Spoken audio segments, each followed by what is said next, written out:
The Book of Exodus, Chapter 1. Now these are the names of the children of Israel, which came into Egypt.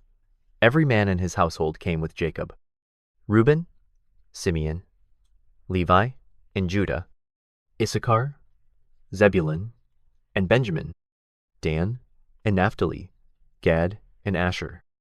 And all the souls that came out of the loins of Jacob were 70 souls, for Joseph was in Egypt already. And Joseph died, and all his brethren, and all that generation. And the children of Israel were fruitful, and increased abundantly, and multiplied, and waxed exceeding mighty, and the land was filled with them. Now there arose up a new king over Egypt, which knew not Joseph. And he said unto his people, Behold, the people of the children of Israel are more and mightier than we. Come on, let us deal wisely with them, lest they multiply, and it come to pass, that, when there falleth out any war, they join also unto our enemies, and fight against us, and so get them up out of the land. Therefore they did set over them taskmasters, to afflict them with their burdens. And they built for Pharaoh treasure cities, Pithom and Ramses. But the more they afflicted them, the more they multiplied and grew, and they were grieved because of the children of Israel. And the Egyptians made the children of Israel to serve with rigor. And they made their lives bitter with hard bondage, in mortar, and in brick, and in all manner of service in the field. All their service, wherein they made them serve, was with rigor. And the king of Egypt spake to the Hebrew midwives, of which the name of the one was Shiphrah, and the name of the other Puah. And he said, When ye do the office of a midwife to the Hebrew women, and see them upon the stools, if it be a son, then ye shall kill him. But if it be a daughter, then she shall live. But the midwives feared God, and did not as the king of Egypt commanded them, but saved the men children alive. And the king of Egypt called for the midwives, and said unto them, Why have ye done this thing, and have saved the men children alive? And the midwives said unto Pharaoh, Because the Hebrew women are not as the Egyptian women, for they are lively, and are delivered ere the midwives come in unto them. Therefore God dealt well with the midwives, and the people multiplied, and waxed very mighty. And it came to pass, because the midwives feared God, that he made them houses. And Pharaoh charged all his people, saying, Every son that is born ye shall cast into the river, and every daughter ye shall save alive. Chapter 2. And there went a man of the house of Levi, and took to wife a daughter of Levi. And the woman conceived, and bare a son. And when she saw him that he was a goodly child, she hid him 3 months. And when she could not longer hide him, she took for him an ark of bulrushes, and daubed it with slime and with pitch, and put the child therein, and she laid it in the flags by the river's brink. And his sister stood afar off, to wit what would be done to him. And the daughter of Pharaoh came down to wash herself at the river, and her maidens walked along by the river's side. And when she saw the ark among the flags, she sent her maid to fetch it. And when she had opened it, she saw the child, and, behold, the babe wept. And she had compassion on him, and said, This is one of the Hebrews' children. Then said his sister to Pharaoh's daughter, Shall I go and call to thee a nurse of the Hebrew women, that she may nurse the child for thee? And Pharaoh's daughter said to her, Go. And the maid went, and called the child's mother. And Pharaoh's daughter said unto her, Take this child away, and nurse it for me, and I will give thee thy wages. And the woman took the child, and nursed it. And the child grew, and she brought him unto Pharaoh's daughter, and he became her son. And she called his name Moses, and she said, Because I drew him out of the water.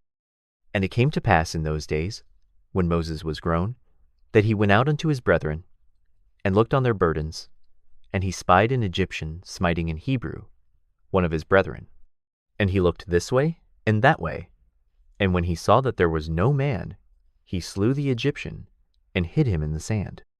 And when he went out the second day, behold, 2 men of the Hebrews strove together, and he said to him that did the wrong, Wherefore smitest thou thy fellow?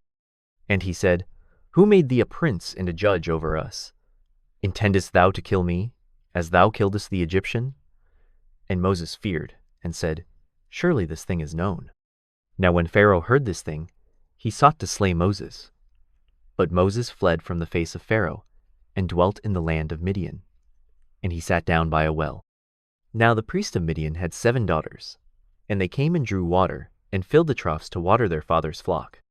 And the shepherds came and drove them away, but Moses stood up and helped them, and watered their flock. And when they came to Reuel their father, he said, How is it that ye are come so soon today? And they said, An Egyptian delivered us out of the hand of the shepherds, and also drew water enough for us, and watered the flock. And he said unto his daughters, And where is he? Why is it that ye have left the man? To call him, that he may eat bread. And Moses was content to dwell with the man. And he gave Moses Zipporah his daughter. And she bare him a son, and he called his name Gershom. For he said, I have been a stranger in a strange land. And it came to pass, in process of time, that the king of Egypt died, and the children of Israel sighed by reason of the bondage, and they cried, and their cry came up unto God by reason of the bondage. And God heard their groaning, and God remembered his covenant with Abraham, with Isaac, and with Jacob. And God looked upon the children of Israel, and God had respect unto them. Chapter 3. Now Moses kept the flock of Jethro his father-in-law, the priest of Midian. And he led the flock to the backside of the desert, and came to the mountain of God, even to Horeb. And the angel of the Lord appeared unto him in a flame of fire out of the midst of a bush. And he looked, and behold, the bush burned with fire, and the bush was not consumed. And Moses said, I will now turn aside, and see this great sight, why the bush is not burnt. And when the Lord saw that he turned aside to see, God called unto him out of the midst of the bush, and said, Moses, Moses. And he said, Here am I. And he said, Draw not nigh hither. Put off thy shoes from off thy feet, for the place whereon thou standest is holy ground. Moreover, he said, I am the God of thy father, the God of Abraham, the God of Isaac, and the God of Jacob. And Moses hid his face, for he was afraid to look upon God. And the Lord said, I have surely seen the affliction of my people which are in Egypt, and have heard their cry by reason of their taskmasters, for I know their sorrows. And I am come down to deliver them out of the hand of the Egyptians, and to bring them up out of that land unto a good land, and a large, unto a land flowing with milk and honey, unto the place of the Canaanites, and the Hittites, and the Amorites, and the Perizzites, and the Hivites, and the Jebusites. Now therefore, behold, the cry of the children of Israel is come unto me, and I have also seen the oppression wherewith the Egyptians oppress them. Come now therefore, and I will send thee unto Pharaoh, that thou mayest bring forth my people the children of Israel out of Egypt. And Moses said unto God, Who am I, that I should go unto Pharaoh, and that I should bring forth the children of Israel out of Egypt? And he said, Certainly I will be with thee, and this shall be a token unto thee that I have sent thee. When thou hast brought forth the people out of Egypt, ye shall serve God upon this mountain. And Moses said unto God, Behold, when I come unto the children of Israel, and shall say unto them, The God of your fathers hath sent me unto you, and they shall say to me, What is his name? What shall I say unto them? And God said unto Moses, I am that I am. And he said, Thus shalt thou say unto the children of Israel, I am hath sent me unto you. And God said moreover unto Moses, Thus shalt thou say unto the children of Israel, The Lord God of your fathers, the God of Abraham, the God of Isaac, and the God of Jacob, hath sent me unto you. This is my name forever, and this is my memorial unto all generations. Go, and gather the elders of Israel together, and say unto them, The Lord God of your fathers, the God of Abraham, of Isaac, and of Jacob, appeared unto me, saying, I have surely visited you, and seen that which is done to you in Egypt. And I have said, I will bring you up out of the affliction of Egypt unto the land of the Canaanites, and the Hittites, and the Amorites, and the Perizzites, and the Hivites, and the Jebusites, unto a land flowing with milk and honey. And they shall hearken to thy voice. And thou shalt come, thou and the elders of Israel, unto the king of Egypt. And ye shall say unto him, The Lord God of the Hebrews hath met with us, and now let us go.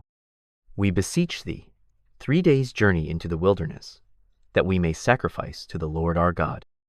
And I am sure that the king of Egypt will not let you go, no, not by a mighty hand.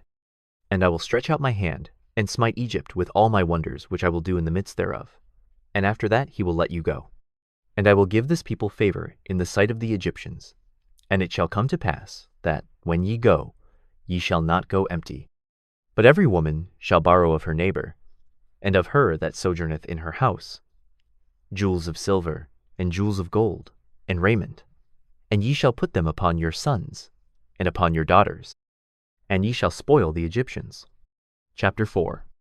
And Moses answered and said, But, behold, they will not believe me, nor hearken unto my voice. For they will say, The Lord hath not appeared unto thee. And the Lord said unto him, What is that in thine hand? And he said, A rod. And he said, Cast it on the ground. And he cast it on the ground, and it became a serpent. And Moses fled from before it. And the Lord said unto Moses, Put forth thine hand, and take it by the tail. And he put forth his hand, and caught it, and it became a rod in his hand, that they may believe that the Lord God of their fathers, the God of Abraham, the God of Isaac, and the God of Jacob, hath appeared unto thee. And the Lord said furthermore unto him, Put now thine hand into thy bosom. And he put his hand into his bosom, and when he took it out, behold, his hand was leprous as snow. And he said, Put thine hand into thy bosom again. And he put his hand into his bosom again, and plucked it out of his bosom, and behold, it was turned again as his other flesh. And it shall come to pass, if they will not believe thee, neither hearken to the voice of the first sign, that they will believe the voice of the latter sign.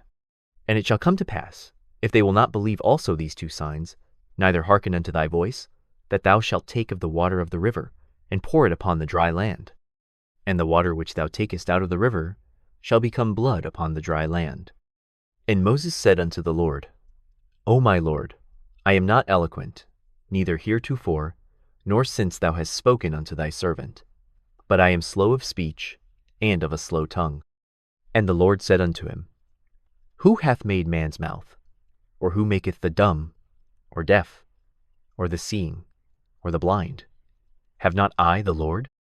Now therefore go, and I will be with thy mouth, and teach thee what thou shalt say. And he said, O my Lord, send, I pray thee, by the hand of him whom thou wilt send. And the anger of the Lord was kindled against Moses, and he said, Is not Aaron the Levite thy brother? I know that he can speak well. And also, behold, he cometh forth to meet thee, and when he seeth thee, he will be glad in his heart. And thou shalt speak unto him, and put words in his mouth. And I will be with thy mouth, and with his mouth, and will teach you what ye shall do. And he shall be thy spokesman unto the people. And he shall be, even he shall be to thee instead of a mouth, and thou shalt be to him instead of God. And thou shalt take this rod in thine hand, wherewith thou shalt do signs. And Moses went and returned to Jethro his father-in-law, and said unto him, Let me go, I pray thee, and return unto my brethren which are in Egypt, and see whether they be yet alive. And Jethro said to Moses, Go in peace. And the Lord said unto Moses in Midian, Go, return into Egypt, for all the men are dead which sought thy life. And Moses took his wife and his sons, and set them upon an ass, and he returned to the land of Egypt. And Moses took the rod of God in his hand. And the Lord said unto Moses, When thou goest to return into Egypt, see that thou do all those wonders before Pharaoh, which I have put in thine hand, but I will harden his heart, that he shall not let the people go. And thou shalt say unto Pharaoh, Thus saith the Lord, Israel is my son, even my firstborn. And I say unto thee, Let my son go, that he may serve me. And if thou refuse to let him go, behold, I will slay thy son, even thy firstborn. And it came to pass by the way in the inn, that the Lord met him, and sought to kill him. Then Zipporah took a sharp stone, and cut off the foreskin of her son, and cast it at his feet, and said, Surely a bloody husband art thou to me. So he let him go. Then she said, A bloody husband thou art, because of the circumcision. And the Lord said to Aaron, Go into the wilderness to meet Moses. And he went, and met him in the mount of God, and kissed him. And Moses told Aaron all the words of the Lord who had sent him, and all the signs which he had commanded him. And Moses and Aaron went and gathered together all the elders of the children of Israel. And Aaron spake all the words which the Lord had spoken unto Moses, and did the signs in the sight of the people. And the people believed. And when they heard that the Lord had visited the children of Israel, and that he had looked upon their affliction, then they bowed their heads and worshipped. Chapter 5. And afterward Moses and Aaron went in, and told Pharaoh, Thus saith the Lord God of Israel, Let my people go, that they may hold a feast unto me in the wilderness. And Pharaoh said, Who is the Lord, that I should obey his voice to let Israel go? I know not the Lord, neither will I let Israel go. And they said, The God of the Hebrews hath met with us. Let us go, we pray thee, 3 days' journey into the desert, and sacrifice unto the Lord our God, lest he fall upon us with pestilence, or with the sword. And the king of Egypt said unto them, Wherefore do ye, Moses and Aaron, let the people from their works get you unto your burdens? And Pharaoh said, Behold, the people of the land now are many, and ye make them rest from their burdens. And Pharaoh commanded the same day the taskmasters of the people, and their officers, saying, Ye shall no more give the people straw to make brick, as heretofore. Let them go and gather straw for themselves. And the tale of the bricks, which they did make heretofore, ye shall lay upon them. Ye shall not diminish aught thereof, for they be idle. Therefore they cry, saying, Let us go and sacrifice to our God. Let their more work be laid upon the men, that they may labor therein, and let them not regard vain words. And the taskmasters of the people went out, and their officers, and they spake to the people, saying, Thus saith Pharaoh, I will not give you straw. Go ye, get you straw where ye can find it, yet not aught of your work shall be diminished. So the people were scattered abroad throughout all the land of Egypt to gather stubble instead of straw. And the taskmasters hasted them, saying, Fulfill your works, your daily tasks, as when there was straw.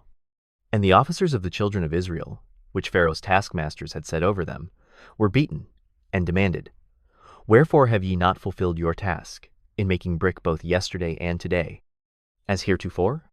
Then the officers of the children of Israel came, and cried unto Pharaoh, saying, Wherefore dealest thou thus with thy servants? There is no straw given unto thy servants. And they say to us, Make brick, and behold, thy servants are beaten, but the fault is in thine own people. But he said, Ye are idle, ye are idle. Therefore ye say, Let us go and do sacrifice to the Lord. Go therefore now, and work, for there shall no straw be given you, yet shall ye deliver the tale of bricks. And the officers of the children of Israel did see that they were in evil case, after it was said, Ye shall not minish aught from your bricks of your daily task. And they met Moses and Aaron, who stood in the way, as they came forth from Pharaoh.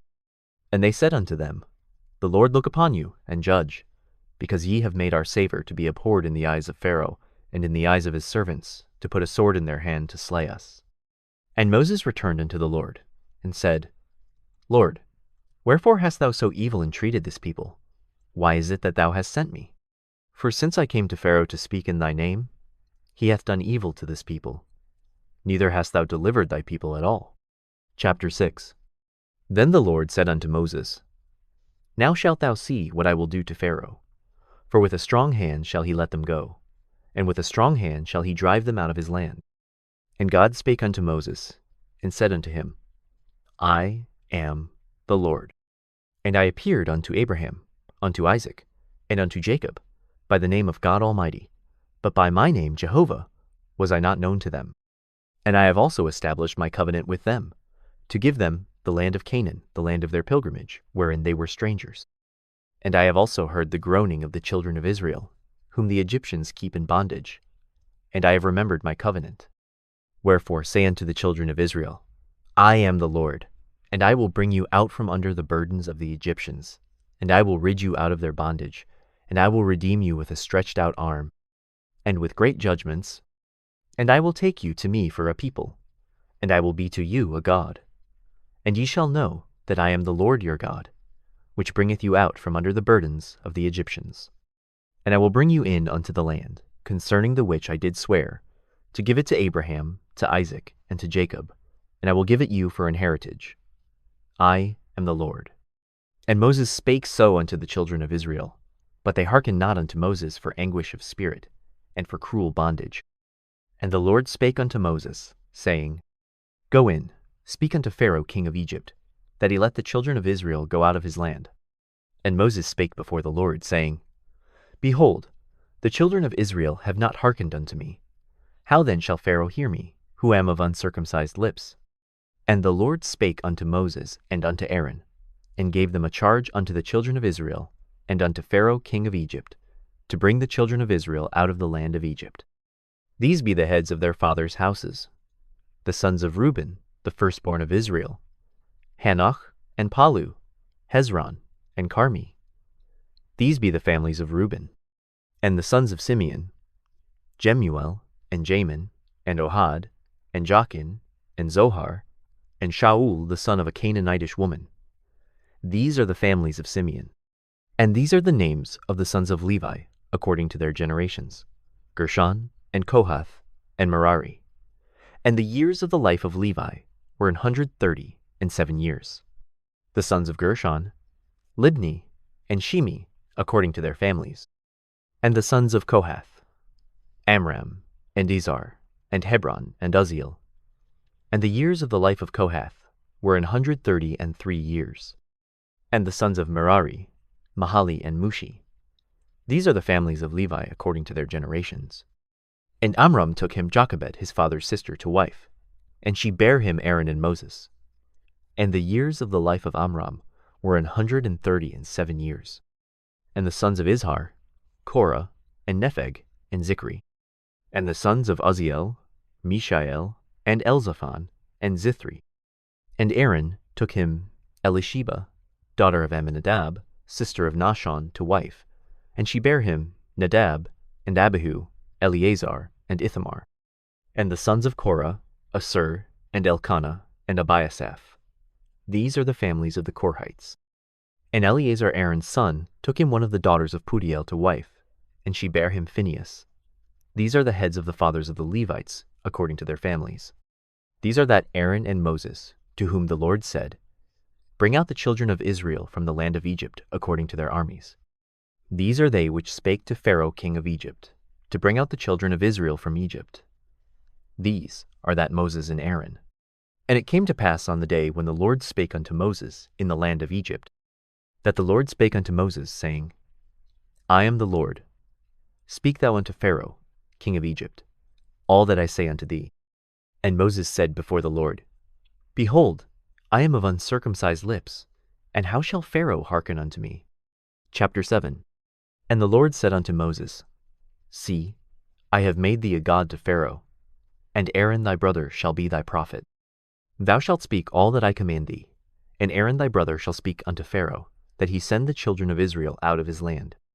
And I will harden Pharaoh's heart, and multiply my signs and my wonders in the land of Egypt. But Pharaoh shall not hearken unto you, that I may lay my hand upon Egypt, and bring forth mine armies, and my people the children of Israel, out of the land of Egypt by great judgments. And the Egyptians shall know that I am the Lord, when I stretch forth mine hand upon Egypt, and bring out the children of Israel from among them.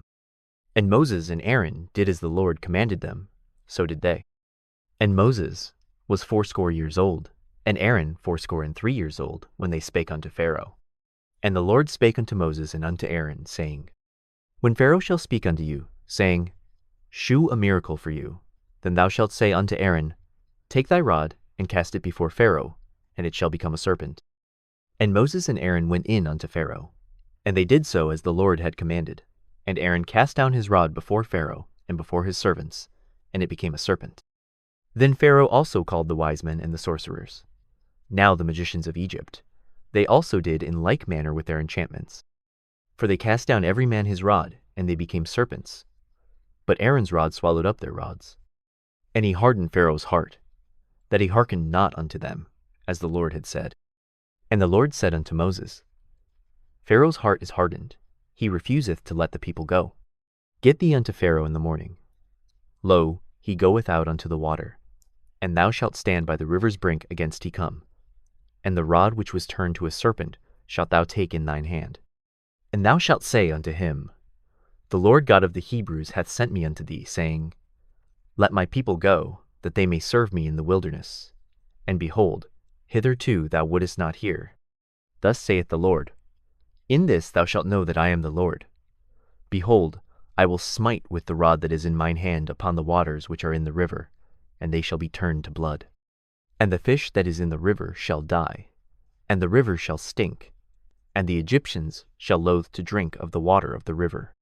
And the Lord spake unto Moses, Say unto Aaron, Take thy rod, and stretch out thine hand upon the waters of Egypt, upon their streams, upon their rivers, and upon their ponds, and upon all their pools of water, that they may become blood, and that there may be blood throughout all the land of Egypt, both in vessels of wood and in vessels of stone.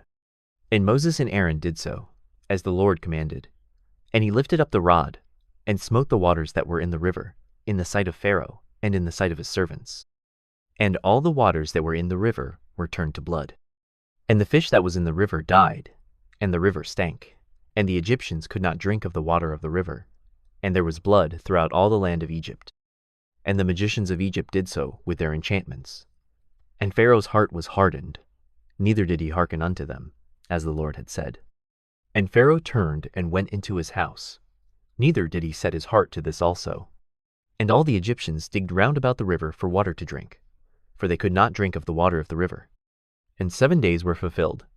After that the Lord had smitten the river. Chapter 8.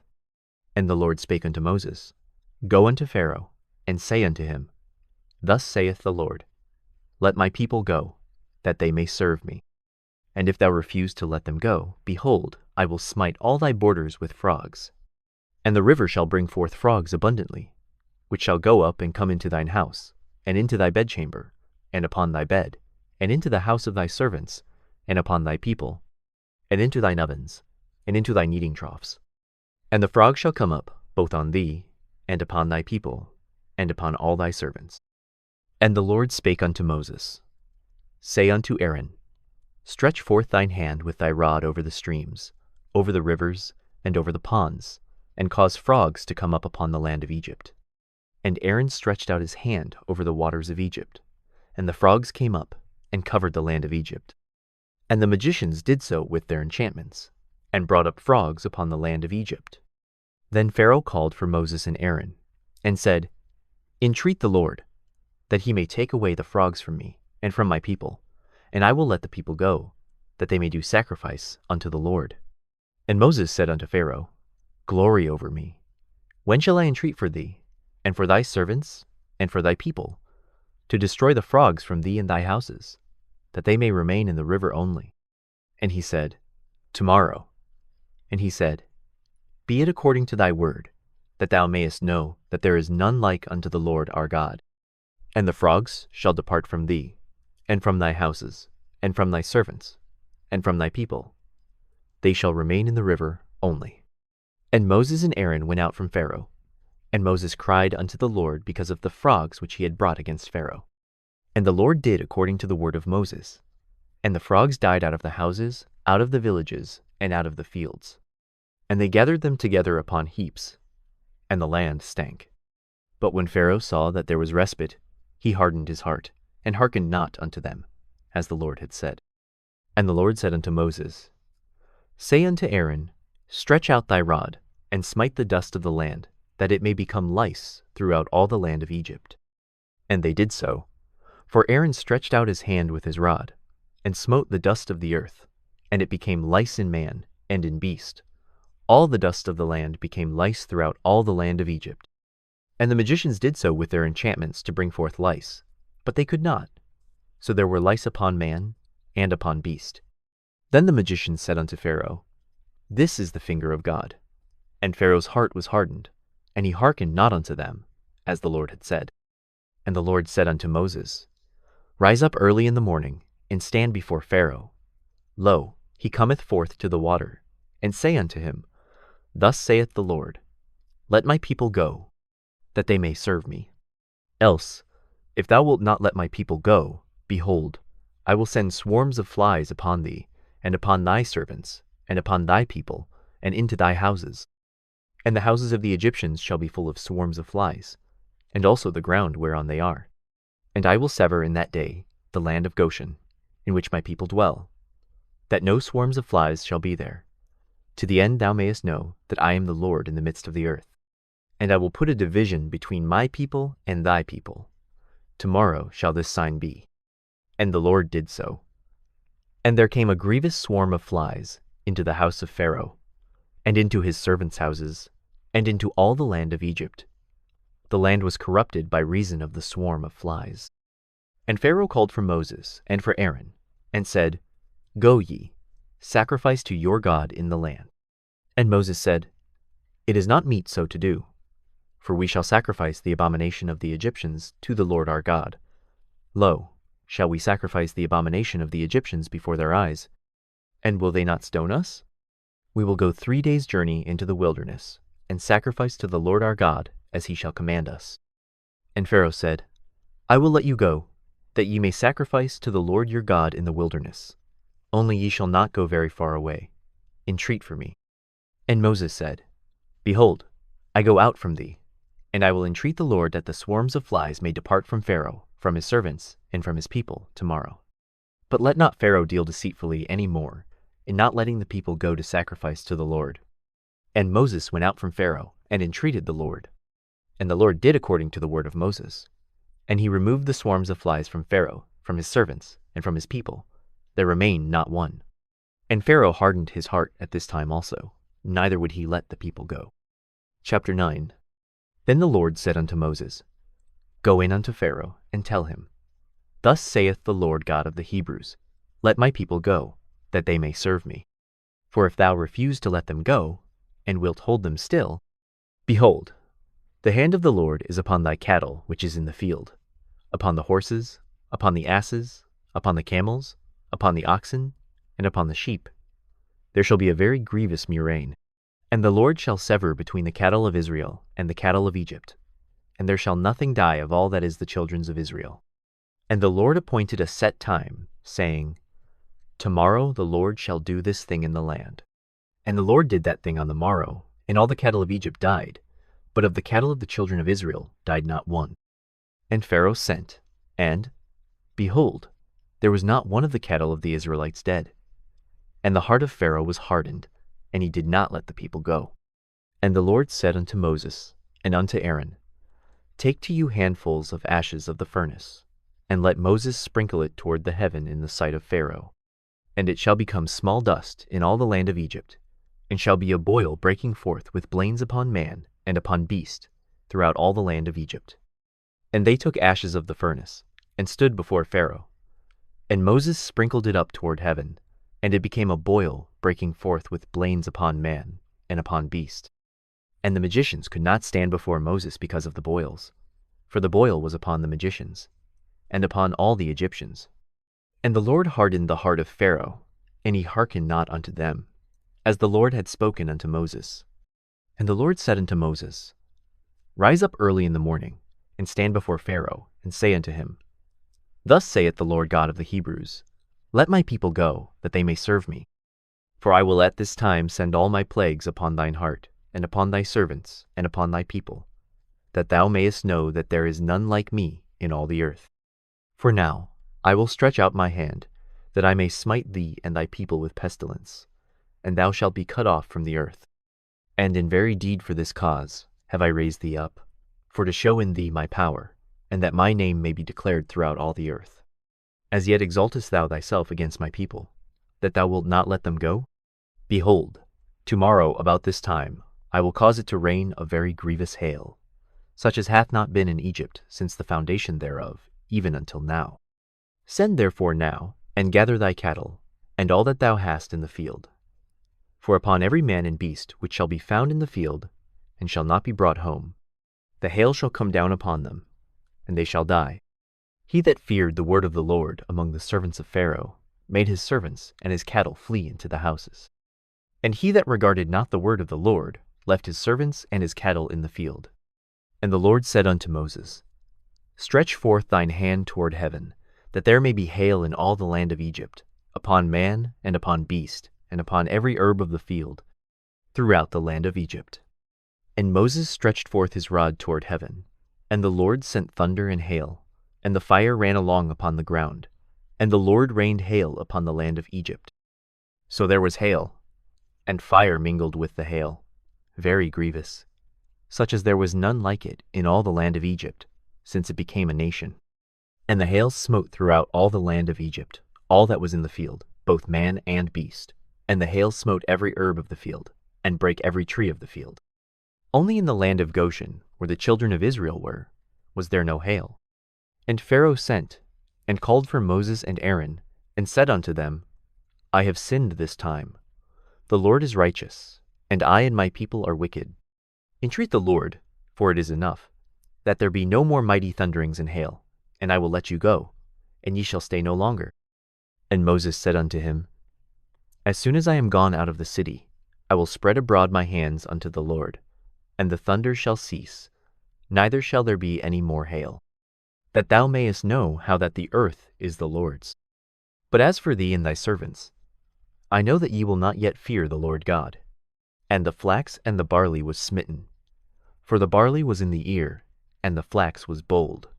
But the wheat and the rye were not smitten, for they were not grown up. And Moses went out of the city from Pharaoh, and spread abroad his hands unto the Lord. And the thunders and hail ceased, and the rain was not poured upon the earth. And when Pharaoh saw that the rain, and the hail, and the thunders were ceased, he sinned yet more, and hardened his heart, he and his servants. And the heart of Pharaoh was hardened, neither would he let the children of Israel go, as the Lord had spoken by Moses. Chapter 10. And the Lord said unto Moses, Go in unto Pharaoh, for I have hardened his heart, and the heart of his servants, that I might show these my signs before him, and that thou mayest tell in the ears of thy son, and of thy son's son, what things I have wrought in Egypt, and my signs which I have done among them, that ye may know how that I am, the Lord. And Moses and Aaron came in unto Pharaoh, and said unto him, Thus saith the Lord God of the Hebrews, How long wilt thou refuse to humble thyself before me? Let my people go, that they may serve me. Else, if thou refuse to let my people go, behold, tomorrow will I bring the locusts into thy coast, and they shall cover the face of the earth, that one cannot be able to see the earth. And they shall eat the residue of that which is escaped, which remaineth unto you from the hail, and shall eat every tree which groweth for you out of the field. And they shall fill thy houses, and the houses of all thy servants, and the houses of all the Egyptians, which neither thy fathers nor thy fathers' fathers have seen, since the day that they were upon the earth unto this day. And he turned himself, and went out from Pharaoh. And Pharaoh's servants said unto him, How long shall this man be a snare unto us? Let the men go, that they may serve the Lord their God. Knowest thou not yet that Egypt is destroyed? And Moses and Aaron were brought again unto Pharaoh. And he said unto them, Go, serve the Lord your God. But who are they that shall go? And Moses said, We will go with our young and with our old, with our sons and with our daughters, with our flocks and with our herds will we go, for we must hold a feast unto the Lord. And he said unto them, Let the Lord be so with you, as I will let you go, and your little ones look to it, for evil is before you. Not so. Go now, ye that are men, and serve the Lord, for that ye did desire. And they were driven out from Pharaoh's presence. And the Lord said unto Moses, Stretch out thine hand over the land of Egypt for the locusts, that they may come up upon the land of Egypt, and eat every herb of the land, even all that the hail hath left. And Moses stretched forth his rod over the land of Egypt, and the Lord brought an east wind upon the land all that day and all that night. And when it was morning, the east wind brought the locusts. And the locusts went up over all the land of Egypt, and rested in all the coasts of Egypt. Very grievous were they. Before them there were no such locusts as they, neither after them shall be such. For they covered the face of the whole earth, so that the land was darkened. And they did eat every herb of the land, and all the fruit of the trees which the hail had left. And there remained not any green thing in the trees, or in the herbs of the field, through all the land of Egypt. Then Pharaoh called for Moses and Aaron in haste, and he said, I have sinned against the Lord your God, and against you. Now therefore forgive, I pray thee, my sin only this once, and entreat the Lord your God, that he may take away from me this death only. And he went out from Pharaoh, and entreated the Lord. And the Lord turned a mighty strong west wind, which took away the locusts, and cast them into the Red Sea. There remained not one locust in all the coasts of Egypt. But the Lord hardened Pharaoh's heart, so that he would not let the children of Israel go. And the Lord said unto Moses, Stretch out thine hand toward heaven, that there may be darkness over the land of Egypt, even darkness which may be felt. And Moses stretched forth his hand toward heaven, and there was a thick darkness in all the land of Egypt 3 days. They saw not one another, neither rose any from his place for 3 days, but all the children of Israel had light in their dwellings. And Pharaoh called unto Moses, and said, Go ye, serve the Lord, only let your flocks and your herds be stayed. Let your little ones also go with you. And Moses said, Thou must give us also sacrifices and burnt offerings, that we may sacrifice unto the Lord our God. Our cattle also shall go with us. There shall not an hoof be left behind, for thereof must we take to serve the Lord our God, and we know not with what we must serve the Lord until we come thither. But the Lord hardened Pharaoh's heart, and he would not let them go. And Pharaoh said unto him, Get thee from me, take heed to thyself, see my face no more. For in that day thou seest my face, thou shalt die. And Moses said, Thou hast spoken well, I will see thy face again no more. Chapter 11. And the Lord said unto Moses, Yet will I bring one plague more upon Pharaoh, and upon Egypt. Afterwards he will let you go hence. When he shall let you go, he shall surely thrust you out hence altogether. Speak now in the ears of the people, and let every man borrow of his neighbor, and every woman of her neighbor, jewels of silver and jewels of gold. And the Lord gave the people favor in the sight of the Egyptians. Moreover, the man Moses was very great in the land of Egypt, in the sight of Pharaoh's servants, and in the sight of the people. And Moses said, Thus saith the Lord, About midnight will I go out into the midst of Egypt, and all the firstborn in the land of Egypt shall die, from the firstborn of Pharaoh that sitteth upon his throne, even unto the firstborn of the maidservant that is behind the mill, and all the firstborn of beasts. And there shall be a great cry throughout all the land of Egypt, such as there was none like it, nor shall be like it any more. But against any of the children of Israel shall not a dog move his tongue, against man or beast, that ye may know how that the Lord doth put a difference between the Egyptians and Israel. And all these thy servants shall come down unto me, and bow down themselves unto me, saying, Get thee out, and all the people that follow thee, and after that I will go out. And he went out from Pharaoh in a great anger. And the Lord said unto Moses, Pharaoh shall not hearken unto you, that my wonders may be multiplied in the land of Egypt. And Moses and Aaron did all these wonders before Pharaoh, and the Lord hardened Pharaoh's heart, so that he would not let the children of Israel go out of his land. Chapter 12. And the Lord spake unto Moses and Aaron in the land of Egypt, saying, This month shall be unto you the beginning of months. It shall be the first month of the year to you. Speak ye unto all the congregation of Israel, saying, In the 10th day of this month they shall take to them every man a lamb, according to the house of their fathers, a lamb for an house. And if the household be too little for the lamb, let him and his neighbor next unto his house take it according to the number of the souls. Every man according to his eating shall make your count for the lamb. Your lamb shall be without blemish, a male of the first year. Ye shall take it out from the sheep, or from the goats. And ye shall keep it up until the 14th day of the same month.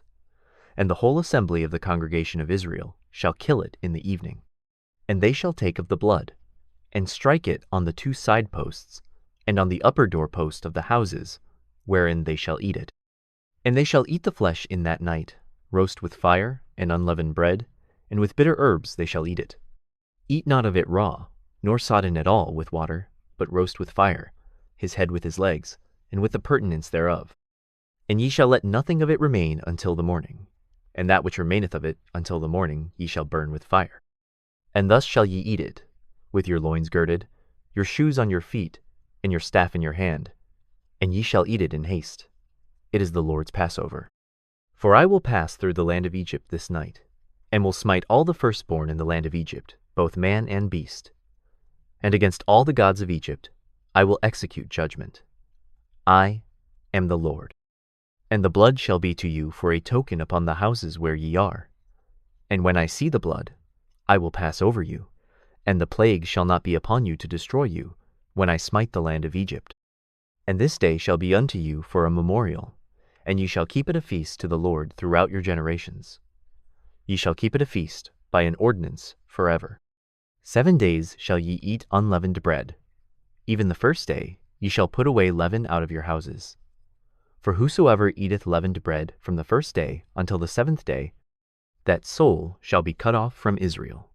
And in the first day there shall be an holy convocation, and in the 7th day there shall be an holy convocation to you.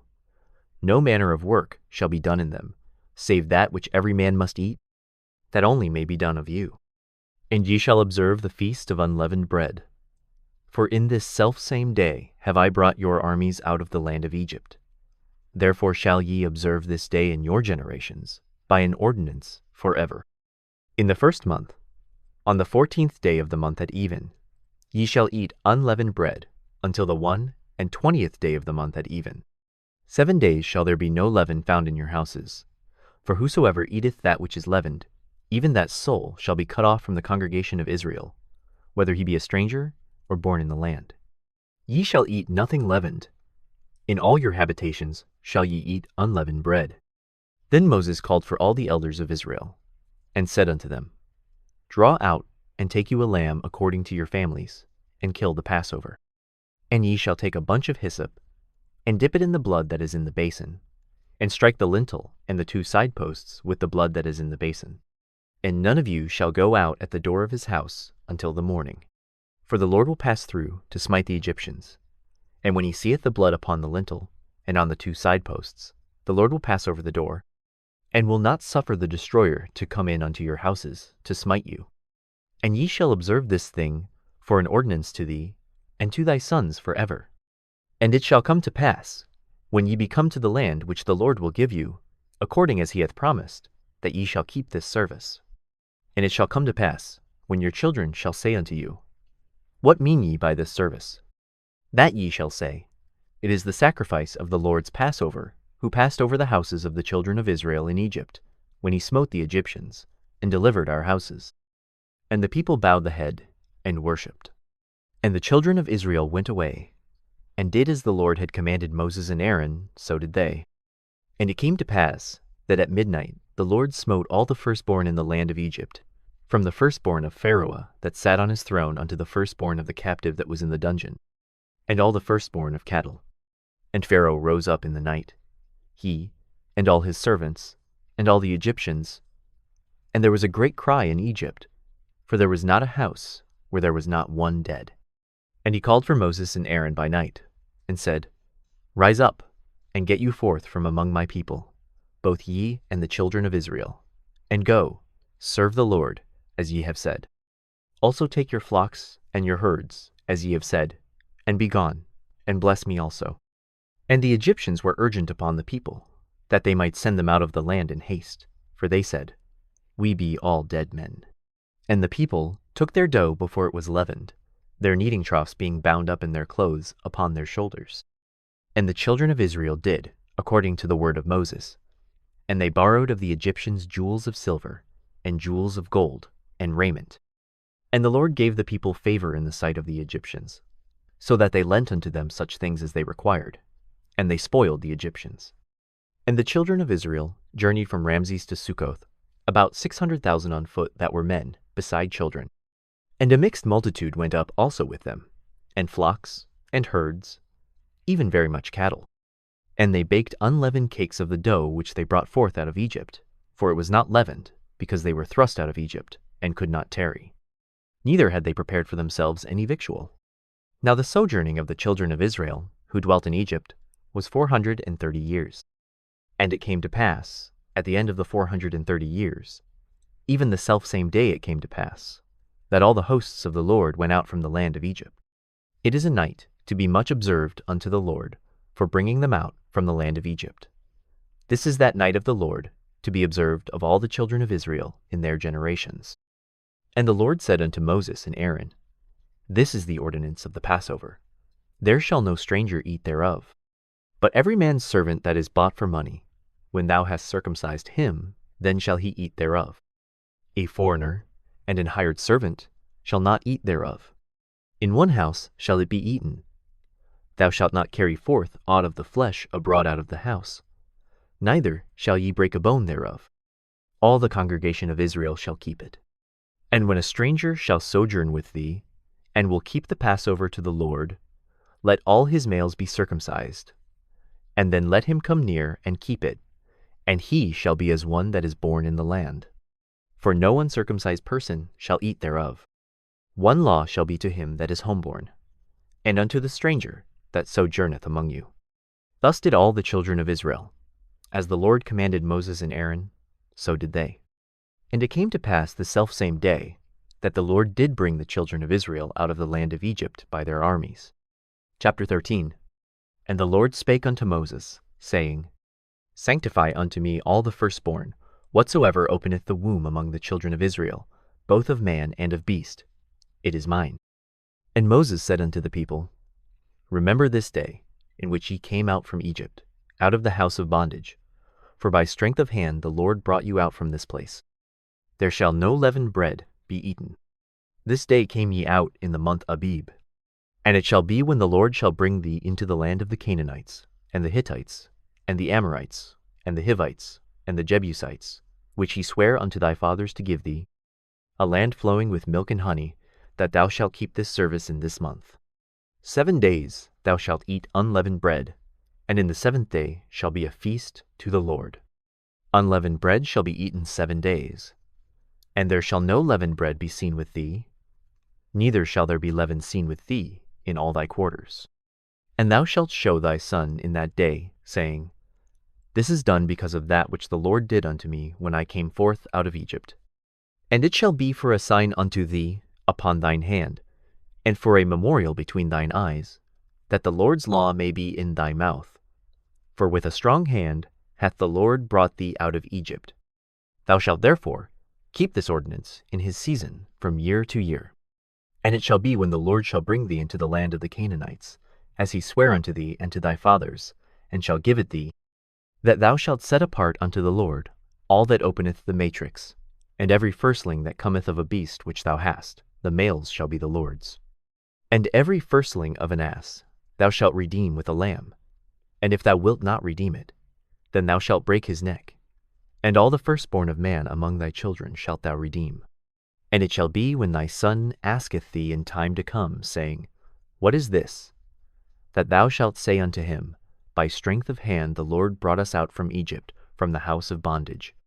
And it came to pass, when Pharaoh would hardly let us go, that the Lord slew all the firstborn in the land of Egypt, both the firstborn of man and the firstborn of beast. Therefore I sacrifice to the Lord all that openeth the matrix, being males. But all the firstborn of my children I redeem. And it shall be for a token upon thine hand, and for frontlets between thine eyes. For by strength of hand the Lord brought us forth out of Egypt. And it came to pass, when Pharaoh had let the people go, that God led them not through the way of the land of the Philistines, although that was near. For God said, Lest peradventure the people repent when they see war, and they return to Egypt. But God led the people about, through the way of the wilderness of the Red Sea, and the children of Israel went up harnessed out of the land of Egypt. And Moses took the bones of Joseph with him, for he had straitly sworn the children of Israel, saying, God will surely visit you, and ye shall carry up my bones away hence with you. And they took their journey from Succoth, and encamped in Etham, in the edge of the wilderness. And the Lord went before them by day in a pillar of a cloud, to lead them the way, and by night in a pillar of fire, to give them light, to go by day and night. He took not away the pillar of the cloud by day, nor the pillar of fire by night, from before the people. Chapter 14. And the Lord spake unto Moses, saying, Speak unto the children of Israel, that they turn and encamp before Pi-hahiroth, between Migdol and the sea, over against Baal-zephon. Before it shall ye encamp by the sea. For Pharaoh will say of the children of Israel, They are entangled in the land, the wilderness hath shut them in. And I will harden Pharaoh's heart, that he shall follow after them, and I will be honored upon Pharaoh, and upon all his host, that the Egyptians may know that I am the Lord. And they did so. And it was told the king of Egypt that the people fled. And the heart of Pharaoh and of his servants was turned against the people, and they said, Why have we done this, that we have let Israel go from serving us? And he made ready his chariot, and took his people with him. And he took 600 chosen chariots, and all the chariots of Egypt, and captains over every one of them. And the Lord hardened the heart of Pharaoh king of Egypt, and he pursued after the children of Israel. And the children of Israel went out with an high hand. But the Egyptians pursued after them, all the horses and chariots of Pharaoh, and his horsemen, and his army, and overtook them encamping by the sea, beside Pi-hahiroth, before Baal-zephon. And when Pharaoh drew nigh, the children of Israel lifted up their eyes, and behold, the Egyptians marched after them, and they were sore afraid. And the children of Israel cried out unto the Lord. And they said unto Moses, Because there were no graves in Egypt, hast thou taken us away to die in the wilderness? Wherefore hast thou dealt thus with us, to carry us forth out of Egypt? Is not this the word that we did tell thee in Egypt, saying, Let us alone, that we may serve the Egyptians? For it had been better for us to serve the Egyptians, than that we should die in the wilderness. And Moses said unto the people, Fear ye not, stand still, and see the salvation of the Lord, which he will show to you today. For the Egyptians whom ye have seen today, ye shall see them again, no more forever. The Lord shall fight for you, and ye shall hold your peace. And the Lord said unto Moses, Wherefore criest thou unto me? Speak unto the children of Israel, that they go forward. But lift thou up thy rod, and stretch out thine hand over the sea, and divide it, and the children of Israel shall go on dry ground through the midst of the sea. And I, behold, I will harden the hearts of the Egyptians, and they shall follow them, and I will get me honor upon Pharaoh, and upon all his host, upon his chariots, and upon his horsemen. And the Egyptians shall know that I am the Lord, when I have gotten me honor upon Pharaoh, upon his chariots, and upon his horsemen. And the angel of God, which went before the camp of Israel, removed, and went behind them, and the pillar of the cloud went from before their face, and stood behind them. And it came between the camp of the Egyptians and the camp of Israel. And it was a cloud and darkness to them, but it gave light by night to these, so that the one came not near the other all the night. And Moses stretched out his hand over the sea, and the Lord caused the sea to go back by a strong east wind all that night, and made the sea dry land, and the waters were divided. And the children of Israel went into the midst of the sea upon the dry ground, and the waters were a wall unto them on their right hand, and on their left. And the Egyptians pursued, and went in after them to the midst of the sea, even all Pharaoh's horses, his chariots, and his horsemen. And it came to pass, that in the morning watch the Lord looked unto the host of the Egyptians through the pillar of fire and of the cloud, and troubled the host of the Egyptians, and took off their chariot wheels, that they drave them heavily, so that the Egyptians said, Let us flee from the face of Israel, for the Lord fighteth for them against the Egyptians. And the Lord said unto Moses, Stretch out thine hand over the sea, that the waters may come again upon the Egyptians, upon their chariots, and upon their horsemen. And Moses stretched forth his hand over the sea, and the sea returned to his strength when the morning appeared. And the Egyptians fled against it, and the Lord overthrew the Egyptians in the midst of the sea. And the waters returned, and covered the chariots, and the horsemen, and all the host of Pharaoh that came into the sea after them. There remained not so much as one of them. But the children of Israel walked upon dry land in the midst of the sea, and the waters were a wall unto them on their right hand and on their left. Thus the Lord saved Israel that day out of the hand of the Egyptians. And Israel saw the Egyptians dead upon the seashore. And Israel saw that great work which the Lord did upon the Egyptians. And the people feared the Lord, and believed the Lord and his servant Moses. Chapter 15. Then sang Moses and the children of Israel this song unto the Lord, and spake, saying, I will sing unto the Lord, for he hath triumphed gloriously. The horse and his rider hath he thrown into the sea. The Lord is my strength and song, and he is become my salvation. He is my God, and I will prepare him an habitation, my father's God, and I will exalt him. The Lord is a man of war. The Lord is his name. Pharaoh's chariots and his host hath he cast into the sea. His chosen captains also are drowned in the Red Sea.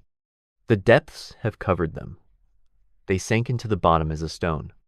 Thy right hand, O Lord, is become glorious in power. Thy right hand, O Lord, hath dashed in pieces the enemy. And in the greatness of thine excellency thou hast overthrown them that rose up against thee. Thou sentest forth thy wrath, which consumed them as stubble. And with the blast of thy nostrils the waters were gathered together, the floods stood upright as an heap, and the depths were congealed in the heart of the sea. The enemy said, I will pursue, I will overtake, I will divide the spoil, my lust shall be satisfied upon them. I will draw my sword, my hand shall destroy them. Thou didst blow with thy wind. The sea covered them, they sank as lead in the mighty waters. Who is like unto thee, O Lord, among the gods? Who is like thee, glorious in holiness, fearful in praises, doing wonders? Thou stretchest out thy right hand, the earth swallowed them. Thou in thy mercy hast led forth the people which thou hast redeemed. Thou hast guided them in thy strength unto thy holy habitation. The people shall hear, and be afraid. Sorrow shall take hold on the inhabitants of Palestina. Then the dukes of Edom shall be amazed. The mighty men of Moab, trembling shall take hold upon them. All the inhabitants of Canaan shall melt away. Fear and dread shall fall upon them. By the greatness of thine arm they shall be as still as a stone. Till thy people pass over, O Lord, till the people pass over which thou hast purchased. Thou shalt bring them in, and plant them in the mountain of thine inheritance, in the place, O Lord, which thou hast made for thee to dwell in the sanctuary, O Lord, which thy hands have established. The Lord shall reign forever and ever. For the horse of Pharaoh went in with his chariots and with his horsemen into the sea, and the Lord brought again the waters of the sea upon them. But the children of Israel went on dry land in the midst of the sea. And Miriam the prophetess, the sister of Aaron, took a timbrel in her hand, and all the women went out after her with timbrels and with dances. And Miriam answered them, Sing ye to the Lord, for he hath triumphed gloriously. The horse and his rider hath he thrown into the sea. So Moses brought Israel from the Red Sea, and they went out into the wilderness of Shur.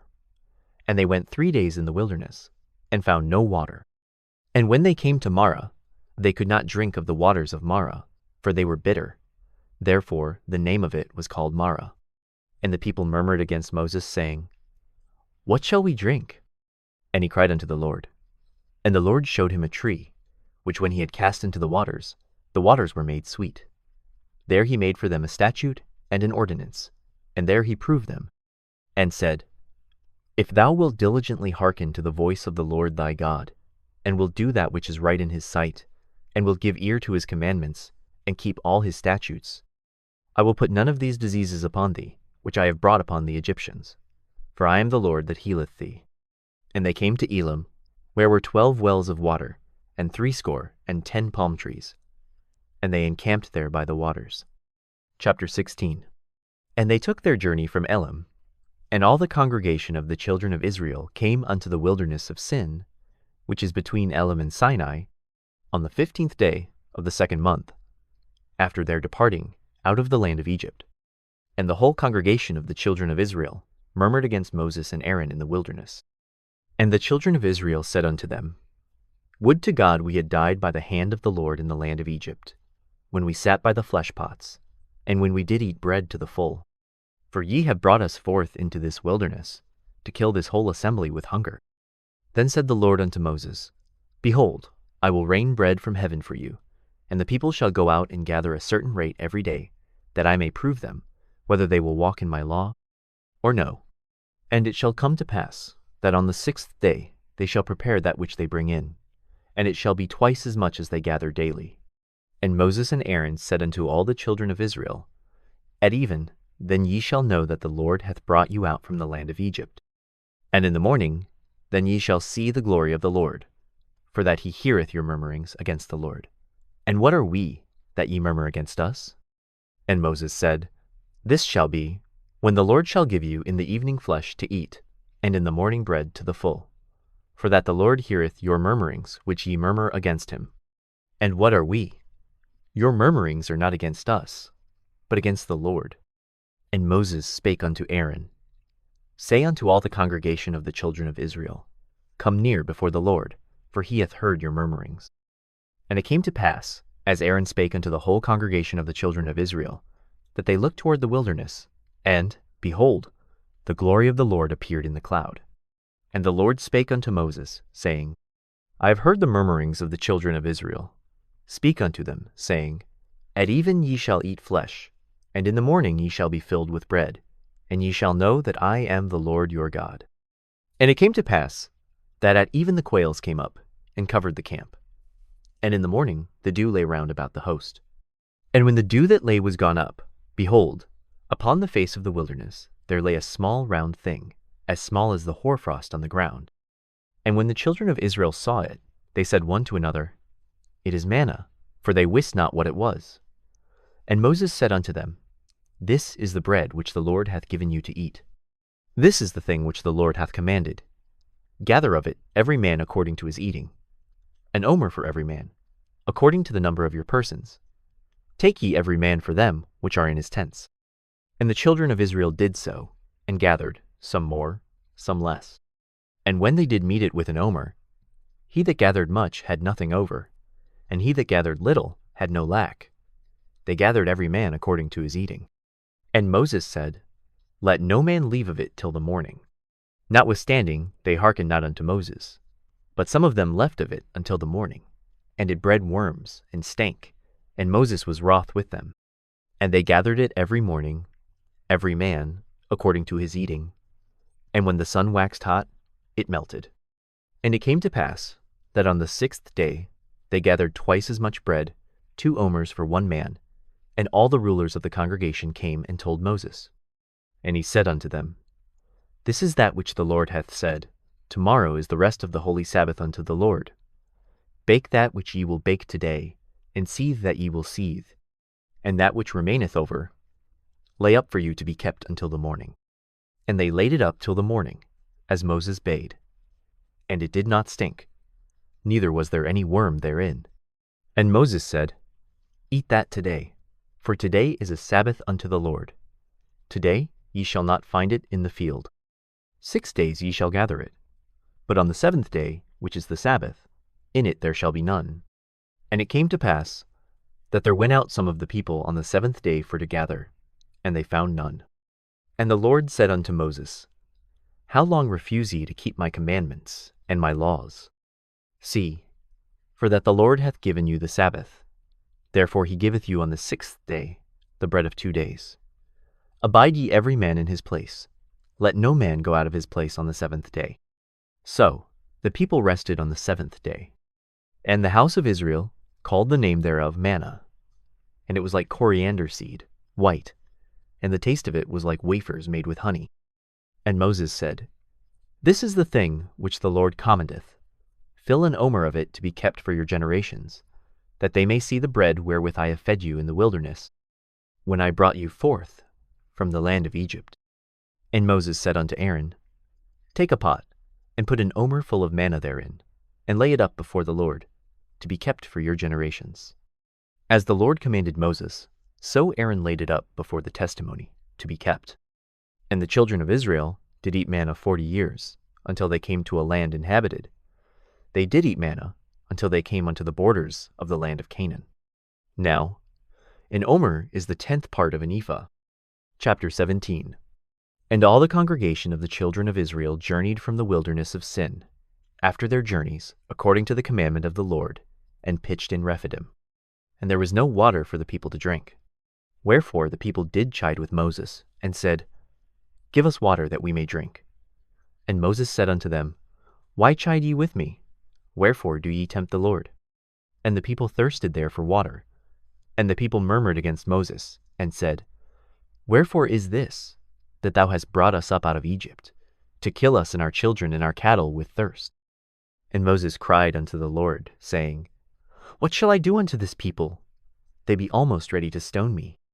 And the Lord said unto Moses, Go on before the people, and take with thee of the elders of Israel, and thy rod, wherewith thou smotest the river, take in thine hand, and go. Behold, I will stand before thee there upon the rock in Horeb, and thou shalt smite the rock, and there shall come water out of it, that the people may drink. And Moses did so in the sight of the elders of Israel. And he called the name of the place Massah and Meribah, because of the chiding of the children of Israel, and because they tempted the Lord, saying, Is the Lord among us, or not? Then came Amalek, and fought with Israel in Rephidim. And Moses said unto Joshua, Choose us out men, and go out, fight with Amalek, Tomorrow I will stand on the top of the hill with the rod of God in mine hand. So Joshua did as Moses had said to him, and fought with Amalek. And Moses, Aaron, and Hur went up to the top of the hill. And it came to pass, when Moses held up his hand, that Israel prevailed. And when he let down his hand, Amalek prevailed. But Moses' hands were heavy, and they took a stone, and put it under him, and he sat thereon.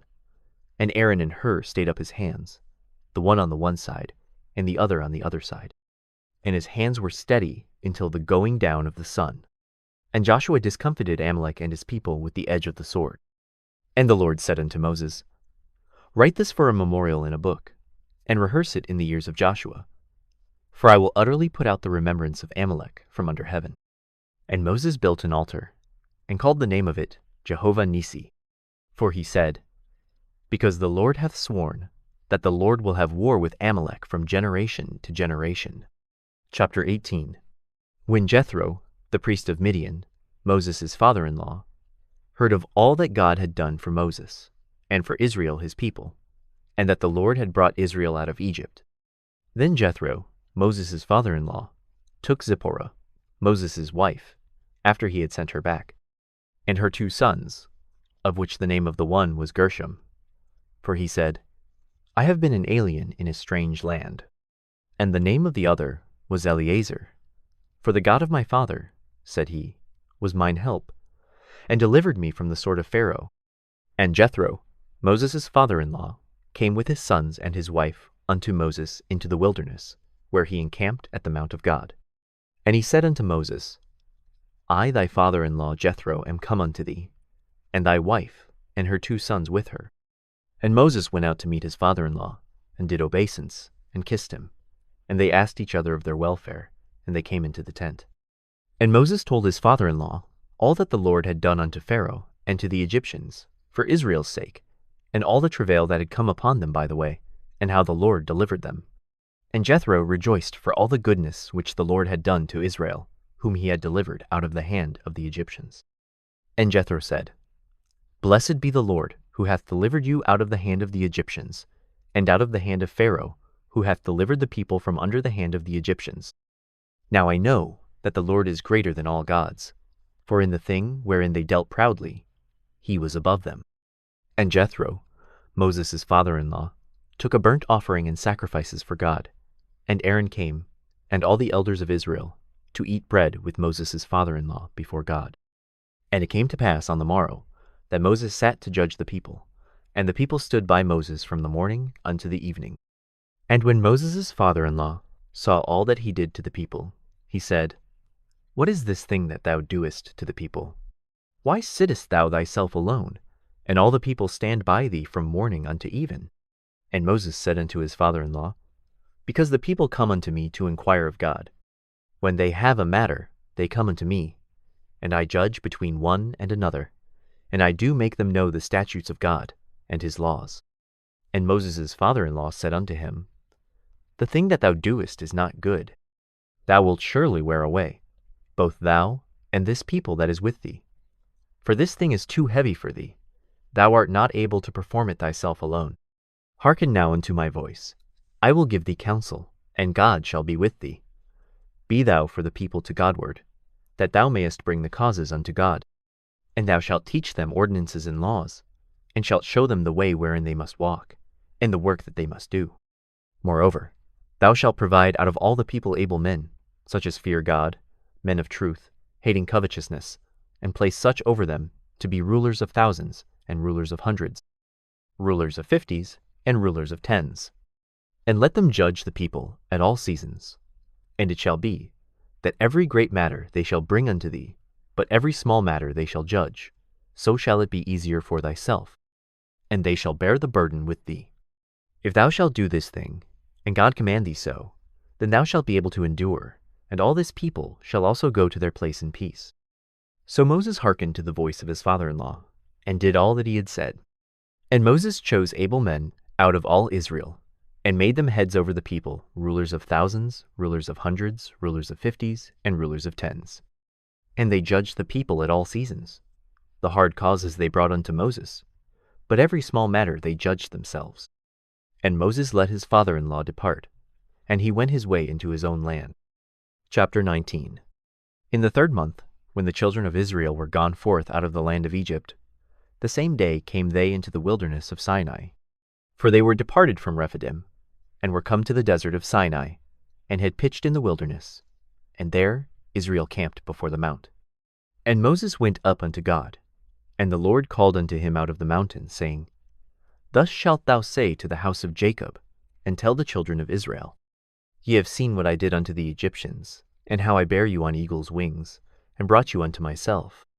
Now therefore, if ye will obey my voice indeed, and keep my covenant, then ye shall be a peculiar treasure unto me, above all people, for all the earth is mine. And ye shall be unto me a kingdom of priests, and an holy nation.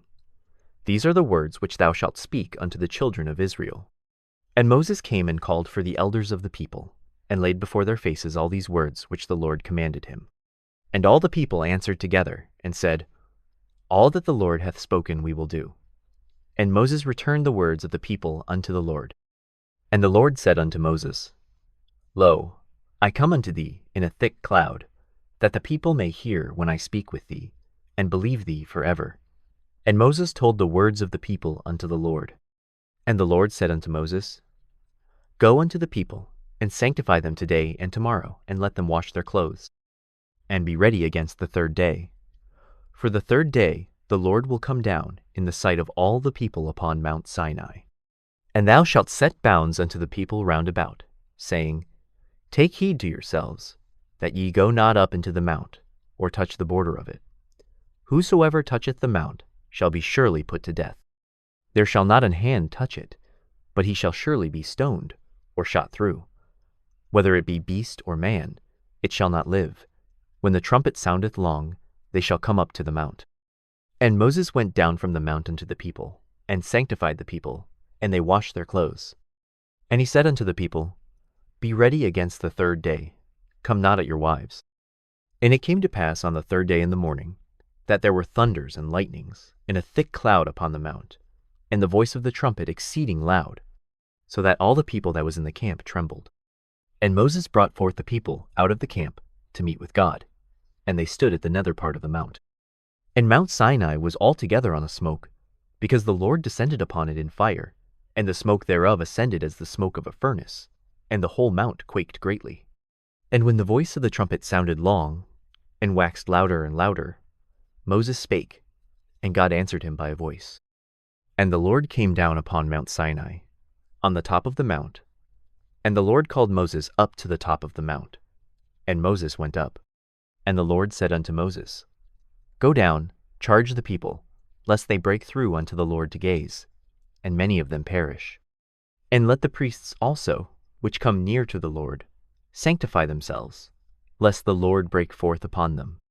And Moses said unto the Lord, The people cannot come up to Mount Sinai, for thou chargedst us, saying, Set bounds about the mount, and sanctify it. And the Lord said unto him, Away, get thee down, and thou shalt come up, thou and Aaron with thee. But let not the priests and the people break through to come up unto the Lord, lest he break forth upon them. So Moses went down unto the people, and spake unto them. Chapter 20. And God spake all these words, saying, I am the Lord thy God, which have brought thee out of the land of Egypt, out of the house of bondage. Thou shalt have no other gods before me. Thou shalt not make unto thee any graven image, or any likeness of anything that is in heaven above, or that is in the earth beneath, or that is in the water under the earth. Thou shalt not bow down thyself to them, nor serve them. For I, the Lord thy God, am a jealous God, visiting the iniquity of the fathers upon the children unto the 3rd and 4th generation of them that hate me, and showing mercy unto thousands of them that love me, and keep my commandments. Thou shalt not take the name of the Lord thy God in vain, for the Lord will not hold him guiltless that taketh his name in vain. Remember the Sabbath day, to keep it holy. 6 days shalt thou labor, and do all thy work. But the 7th day is the Sabbath of the Lord thy God.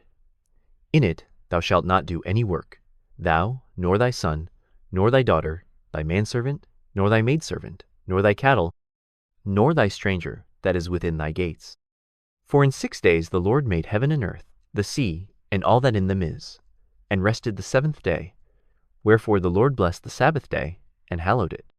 Honor thy father and thy mother, that thy days may be long upon the land which the Lord thy God giveth thee. Thou shalt not kill. Thou shalt not commit adultery. Thou shalt not steal. Thou shalt not bear false witness against thy neighbor. Thou shalt not covet thy neighbor's house. Thou shalt not covet thy neighbor's wife, nor his manservant, nor his maidservant, nor his ox, nor his ass, nor anything that is thy neighbor's. And all the people saw the thunderings, and the lightnings, and the noise of the trumpet, and the mountain smoking. And when the people saw it, they removed, and stood afar off. And they said unto Moses, Speak thou with us, and we will hear. But let not God speak with us, lest we die. And Moses said unto the people, Fear not, for God is come to prove you, and that his fear may be before your faces, that ye sin not. And the people stood afar off, and Moses drew near unto the thick darkness where God was. And the Lord said unto Moses, Thus thou shalt say unto the children of Israel, Ye have seen that I have talked with you from heaven. Ye shall not make with me gods of silver, neither shall ye make unto you gods of gold. An altar of earth thou shalt make unto me, and shalt sacrifice thereon thy burnt offerings, and thy peace offerings, thy sheep, and thine oxen. In all places where I record my name I will come unto thee, and I will bless thee. And if thou wilt make me an altar of stone, thou shalt not build it of hewn stone, for if thou lift up thy tool upon it, thou hast polluted it. Neither shalt thou go up by steps unto mine altar, that thy nakedness be not discovered thereon. Chapter 21. Now these are the judgments which thou shalt set before them. If thou buy an Hebrew servant, 6 years he shall serve, and in the 7th he shall go out free for nothing. If he came in by himself, he shall go out by himself. If he were married, then his wife shall go out with him. If his master have given him a wife, and she have borne him sons or daughters, the wife and her children shall be her master's, and he shall go out by himself. And if the servant shall plainly say, I love my master, my wife, and my children, I will not go out free, then his master shall bring him unto the judges. He shall also bring him to the door, or unto the doorpost. And his master shall bore his ear through with and all, and he shall serve him forever. And if a man sell his daughter to be a maidservant, she shall not go out as the men servants do. If she please not her master, who hath betrothed her to himself, then shall he let her be redeemed. To sell her unto a strange nation he shall have no power, seeing he hath dealt deceitfully with her. And if he have betrothed her unto his son, he shall deal with her after the manner of daughters. If he take him another wife, her food, her raiment, and her duty of marriage shall he not diminish. And if he do not these 3 unto her, then shall she go out free without money. He that smiteth a man, so that he die, shall be surely put to death. And if a man lie not in wait, but God deliver him into his hand, then I will appoint thee a place whither he shall flee. But if a man come presumptuously upon his neighbor, to slay him with guile, thou shalt take him from mine altar, that he may die. And he that smiteth his father, or his mother, shall be surely put to death. And he that stealeth a man, and selleth him, or if he be found in his hand, he shall surely be put to death. And he that curseth his father, or his mother, shall surely be put to death. And if men strive together, and one smite another with a stone, or with his fist, and he die not, but keepeth his bed, if he rise again, and walk abroad upon his staff, then shall he that smote him be quit. Only he shall pay for the loss of his time, and shall cause him to be thoroughly healed. And if a man smite his servant, or his maid, with a rod, and he die under his hand, he shall be surely punished. Notwithstanding, if he continue a day or 2, he shall not be punished, for he is his money. If men strive, and hurt a woman with child, so that her fruit depart from her, and yet no mischief follow, he shall be surely punished, according as the woman's husband will lay upon him. And he shall pay as the judges determine.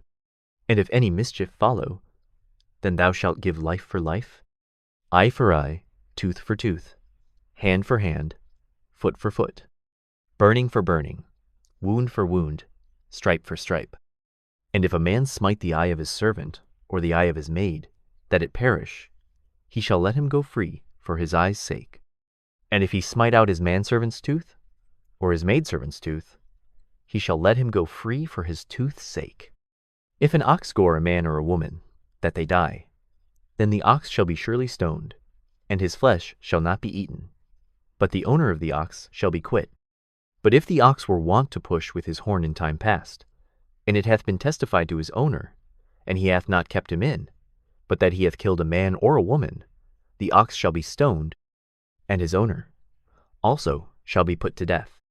If there be laid on him a sum of money, then he shall give for the ransom of his life whatsoever is laid upon him, whether he have gored a son, or have gored a daughter, according to this judgment shall it be done unto him. If the ox shall push a manservant or a maidservant, he shall give unto their master 30 shekels of silver, and the ox shall be stoned. And if a man shall open a pit, or if a man shall dig a pit, and not cover it, and an ox or an ass fall therein, the owner of the pit shall make it good, and give money unto the owner of them, and the dead beast shall be his.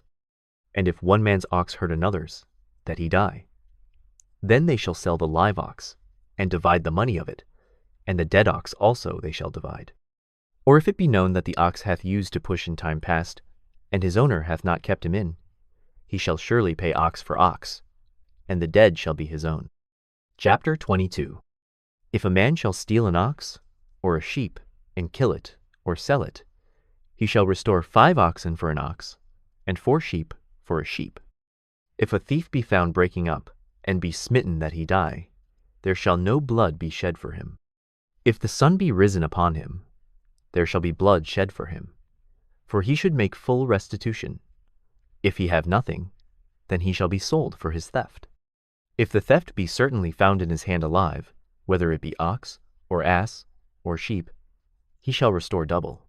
If a man shall cause a field or vineyard to be eaten, and shall put in his beast, and shall feed in another man's field, of the best of his own field, and of the best of his own vineyard, shall he make restitution.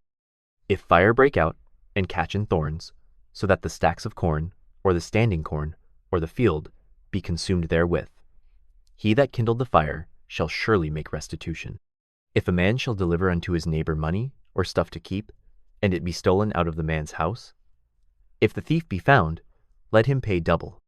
If the thief be not found, then the master of the house shall be brought unto the judges, to see whether he have put his hand unto his neighbor's goods. For all manner of trespass, whether it be for ox, for ass, for sheep, for raiment, or for any manner of lost thing, which another challengeth to be his, the cause of both parties shall come before the judges, and whom the judges shall condemn, he shall pay double unto his neighbor. If a man deliver unto his neighbor an ass, or an ox, or a sheep, or any beast, to keep, and it die, or be hurt, or driven away, no man seeing it, then shall an oath of the Lord be between them both, that he hath not put his hand unto his neighbor's goods, and the owner of it shall accept thereof, and he shall not make it good. And if it be stolen from him, he shall make restitution unto the owner thereof. If it be torn in pieces, then let him bring it for witness, and he shall not make good that which was torn.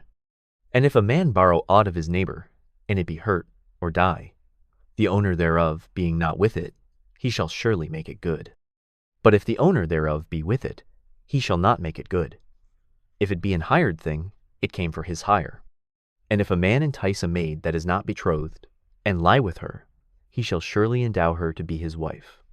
If her father utterly refuse to give her unto him, he shall pay money according to the dowry of virgins. Thou shalt not suffer a witch to live. Whosoever lieth with a beast shall surely be put to death. He that sacrificeth unto any god, save unto the Lord only, he shall be utterly destroyed. Thou shalt neither vex a stranger, nor oppress him, for ye were strangers in the land of Egypt. Ye shall not afflict any widow, or fatherless child. If thou afflict them in any wise, and they cry at all unto me, I will surely hear their cry. And my wrath shall wax hot, and I will kill you with the sword, and your wives shall be widows, and your children fatherless. If thou lend money to any of my people that is poor by thee, thou shalt not be to him as an usurer, neither shalt thou lay upon him usury. If thou at all take thy neighbor's raiment to pledge, thou shalt deliver it unto him by that the sun goeth down. For that is his covering only, it is his raiment for his skin. Wherein shall he sleep? And it shall come to pass, when he crieth unto me, that I will hear, for I am gracious. Thou shalt not revile the gods, nor curse the ruler of thy people. Thou shalt not delay to offer the first of thy ripe fruits, and of thy liquors. The firstborn of thy sons shalt thou give unto me. Likewise shalt thou do with thine oxen, and with thy sheep. 7 days it shall be with his dam. On the 8th day thou shalt give it me. And ye shall be holy men unto me. Neither shall ye eat any flesh that is torn of beasts in the field. Ye shall cast it to the dogs. Chapter 23. Thou shalt not raise a false report. Put not thine hand with the wicked to be an unrighteous witness. Thou shalt not follow a multitude to do evil.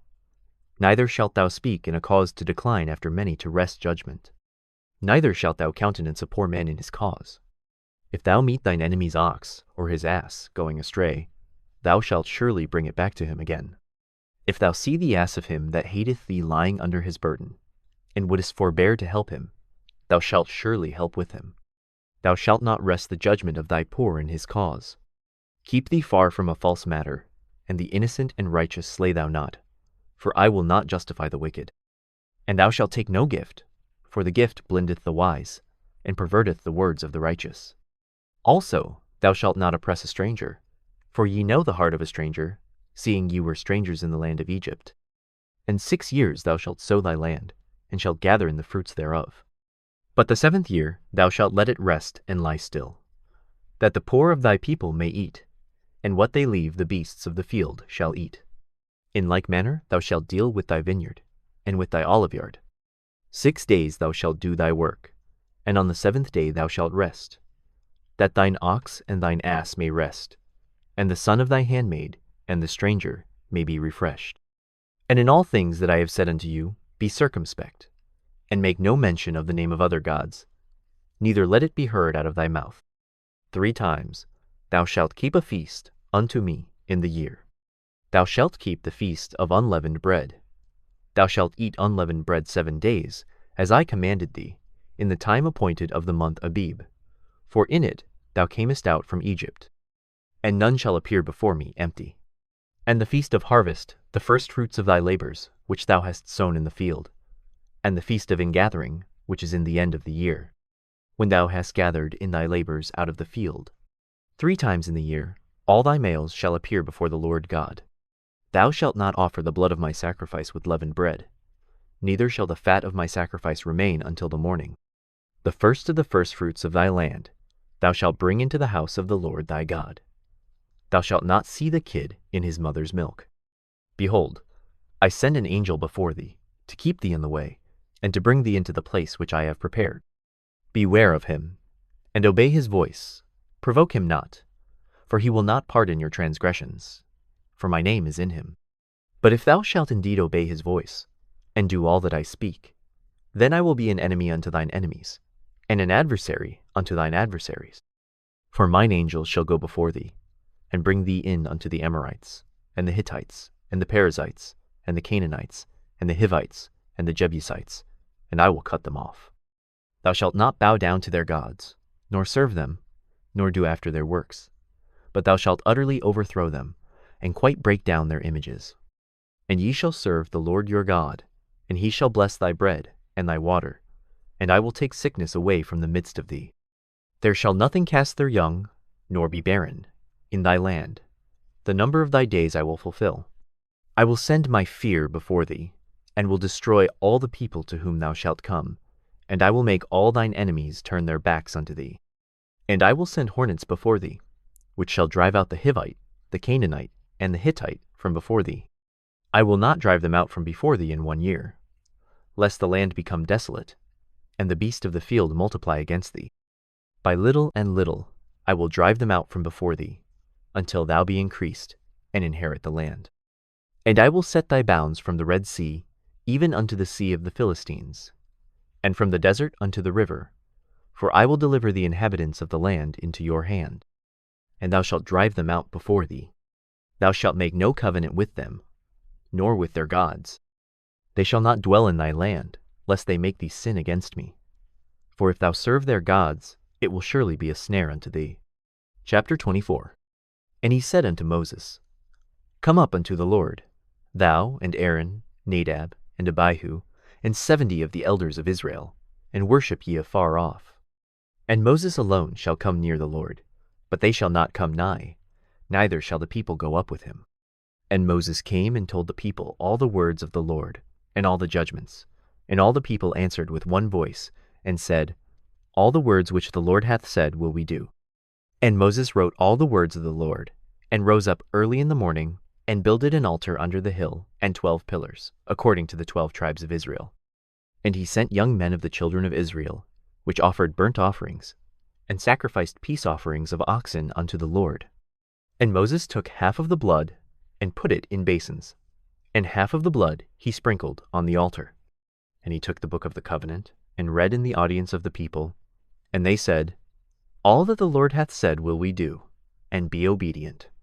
And Moses took the blood, and sprinkled it on the people, and said, Behold the blood of the covenant, which the Lord hath made with you concerning all these words. Then went up Moses, and Aaron, Nadab, and Abihu, and 70 of the elders of Israel. And they saw the God of Israel. And there was under his feet, as it were a paved work of a sapphire stone, and as it were the body of heaven in his clearness. And upon the nobles of the children of Israel he laid not his hand. Also they saw God, and did eat and drink. And the Lord said unto Moses, Come up to me into the mount, and be there, and I will give thee tables of stone, and a law, and commandments which I have written, that thou mayest teach them.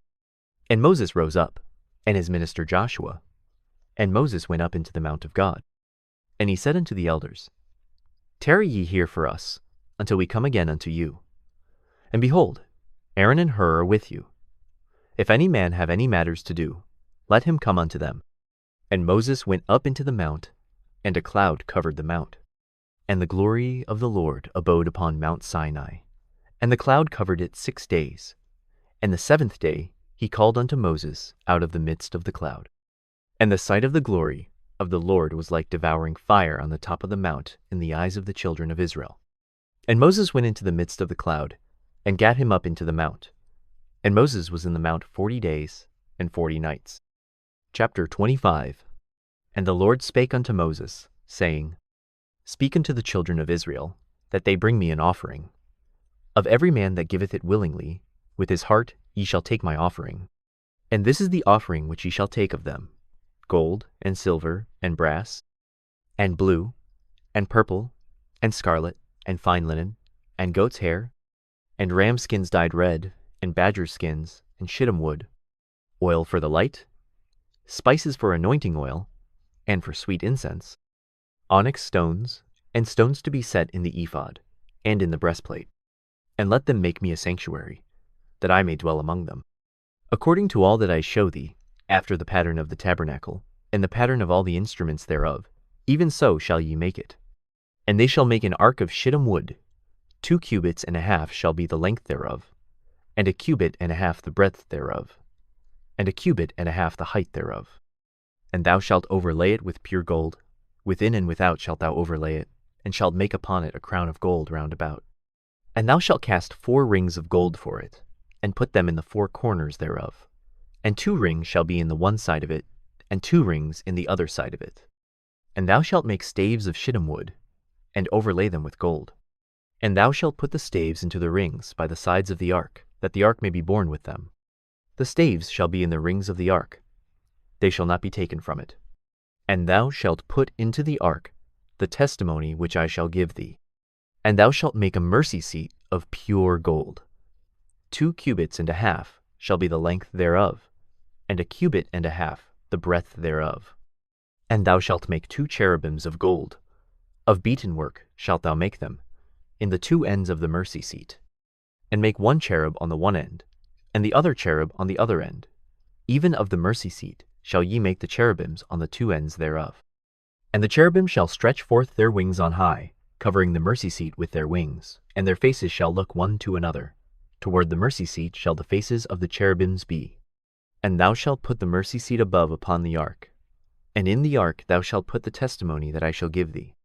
And there I will meet with thee, and I will commune with thee from above the mercy seat, from between the two cherubims which are upon the ark of the testimony, of all things which I will give thee in commandment unto the children of Israel. Thou shalt also make a table of shittim wood. 2 cubits shall be the length thereof, and a cubit the breadth thereof, and a cubit and a half the height thereof.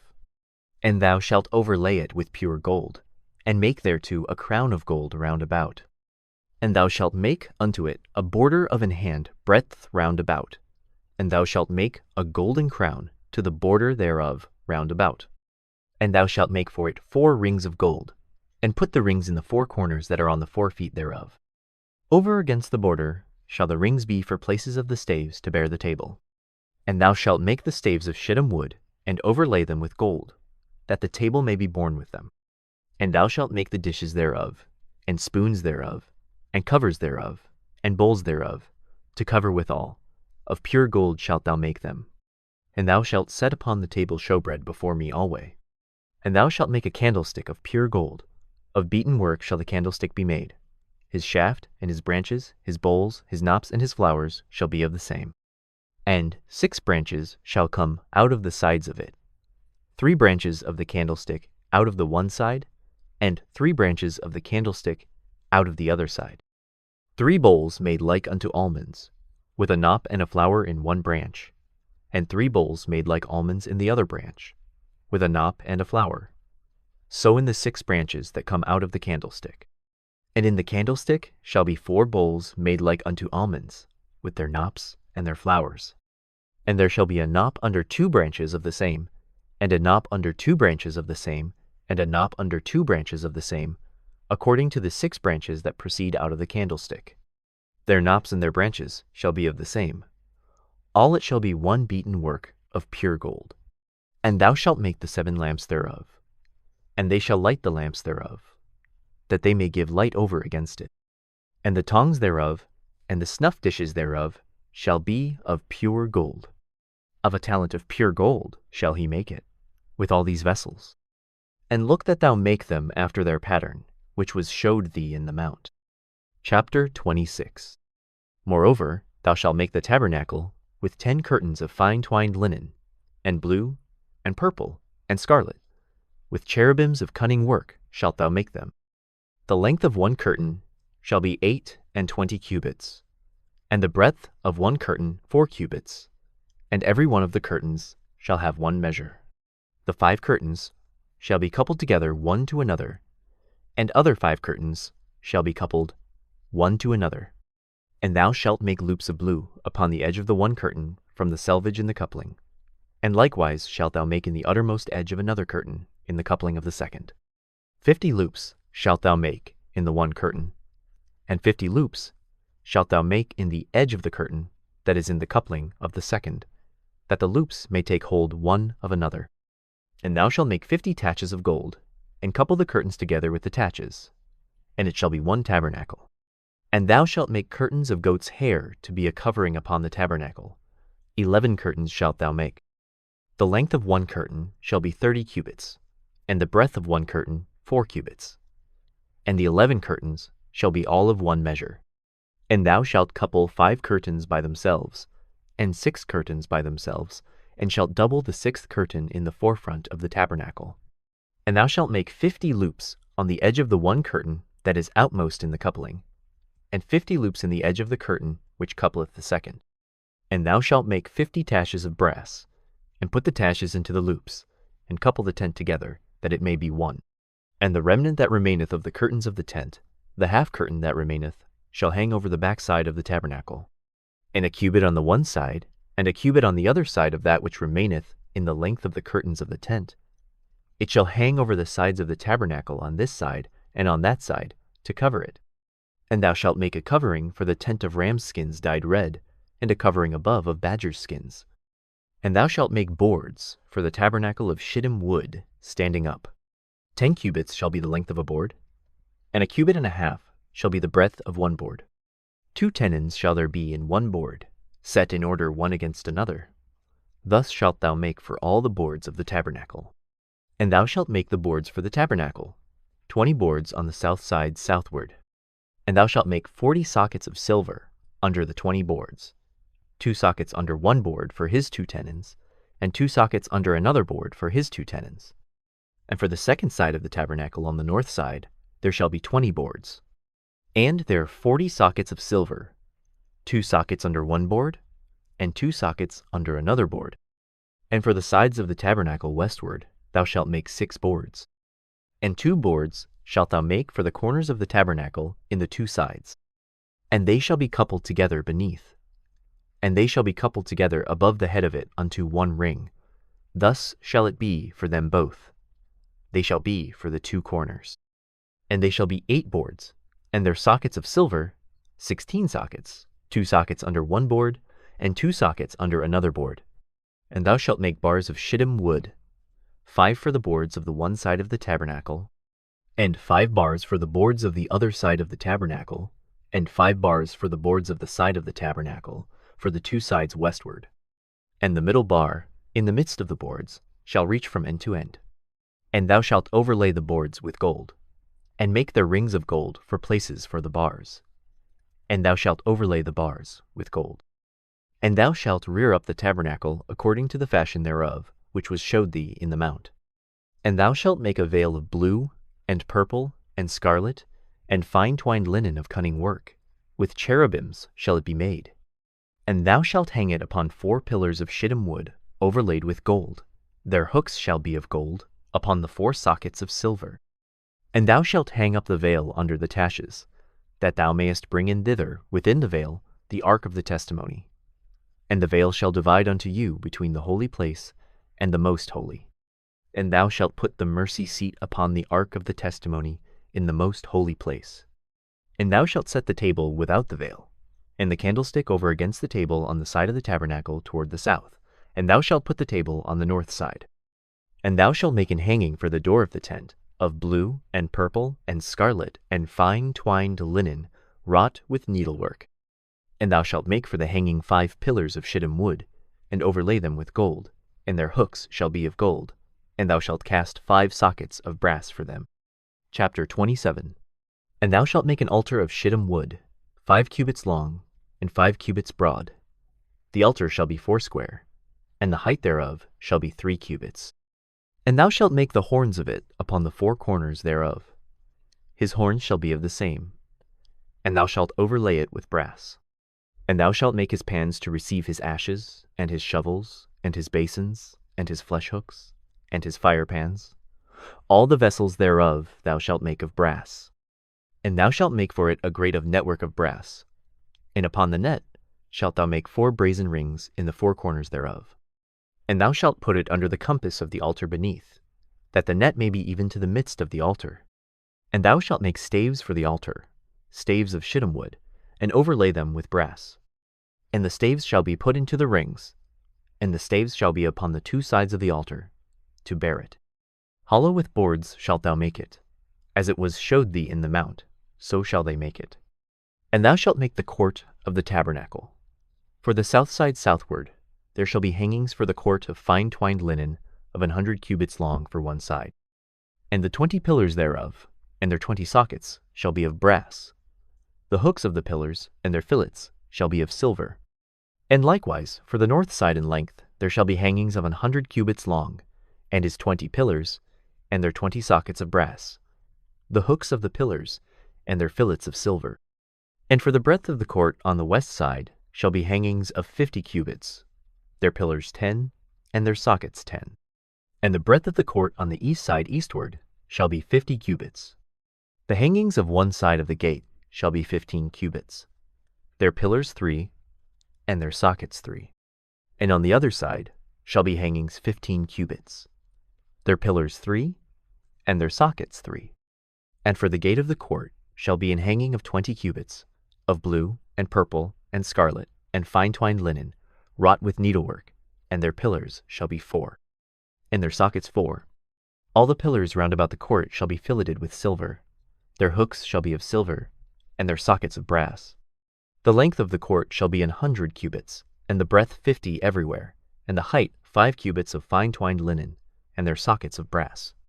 All the vessels of the tabernacle, in all the service thereof, and all the pins thereof, and all the pins of the court, shall be of brass. And thou shalt command the children of Israel, that they bring thee pure oil olive, beaten for the light, to cause the lamp to burn always. In the tabernacle of the congregation without the veil, which is before the testimony, Aaron and his sons shall order it from evening to morning before the Lord. It shall be a statute forever unto their generations, on the behalf of the children of Israel. Chapter 28. And take thou unto thee Aaron thy brother, and his sons with him, from among the children of Israel, that he may minister unto me in the priest's office, even Aaron, Nadab, and Abihu, Eleazar, and Ithamar, Aaron's sons. And thou shalt make holy garments for Aaron thy brother, for glory and for beauty. And thou shalt speak unto all that are wise-hearted, whom I have filled with the spirit of wisdom, that they may make Aaron's garments to consecrate him, that he may minister unto me in the priest's office.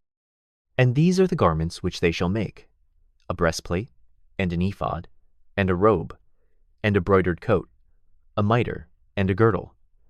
And they shall make holy garments for Aaron thy brother, and his sons, that he may minister unto me in the priest's office.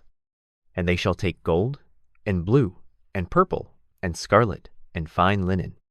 And they shall make the ephod of gold, of blue, and of purple, of scarlet, and fine twined linen, with cunning work. It shall have the two shoulder pieces thereof joined at the two edges thereof, and so it shall be joined together. And the curious girdle of the ephod, which is upon it, shall be of the same, according to the work thereof, even of gold, of blue, and purple, and scarlet, and fine twined linen. And thou shalt take 2 onyx stones, and grave on them the names of the children of Israel, 6 of their names on one stone, and the other 6 names of the rest on the other stone, according to their birth. With the work of an engraver in stone, like the engravings of a signet, shalt thou engrave the 2 stones with the names of the children of Israel. Thou shalt make them to be set in ouches of gold. And thou shalt put the 2 stones upon the shoulders of the ephod for stones of memorial unto the children of Israel. And Aaron shall bear their names before the Lord upon his 2 shoulders, for a memorial. And thou shalt make ouches of gold, and 2 chains of pure gold at the ends. Of wreathen work shalt thou make them, and fasten the wreathen chains to the ouches. And thou shalt make the breastplate of judgment with cunning work. After the work of the ephod thou shalt make it, of gold, of blue, and of purple, and of scarlet, and of fine twined linen shalt thou make it. 4 it shall be, being doubled. A span shall be the length thereof, and a span shall be the breadth thereof. And thou shalt set in it settings of stones, even 4 rows of stones. The first row shall be a sardius, a topaz, and a carbuncle. This shall be the first row. And the second row shall be an emerald, a sapphire, and a diamond. And the third row a ligure, an agate, and an amethyst. And the 4th row a beryl, and an onyx, and a jasper. They shall be set in gold in their enclosings. And the stones shall be with the names of the children of Israel, 12, according to their names, like the engravings of a signet. Every one with his name shall they be according to the 12 tribes. And thou shalt make upon the breastplate chains at the ends of wreathen work of pure gold. And thou shalt make upon the breastplate 2 rings of gold, and shalt put the 2 rings on the 2 ends of the breastplate. And thou shalt put the 2 wreathen chains of gold in the 2 rings which are on the ends of the breastplate. And the other 2 ends of the 2 wreathen chains thou shalt fasten in the 2 ouches, and put them on the shoulder pieces of the ephod before it. And thou shalt make 2 rings of gold. And thou shalt put them upon the 2 ends of the breastplate in the border thereof, which is in the side of the ephod inward. And 2 other rings of gold thou shalt make, and shalt put them on the 2 sides of the ephod underneath, toward the forepart thereof, over against the other coupling thereof, above the curious girdle of the ephod. And they shall bind the breastplate by the rings thereof, unto the rings of the ephod, with a lace of blue, that it may be above the curious girdle of the ephod, and that the breastplate be not loosed from the ephod. And Aaron shall bear the names of the children of Israel in the breastplate of judgment upon his heart, when he goeth in unto the holy place, for a memorial before the Lord continually.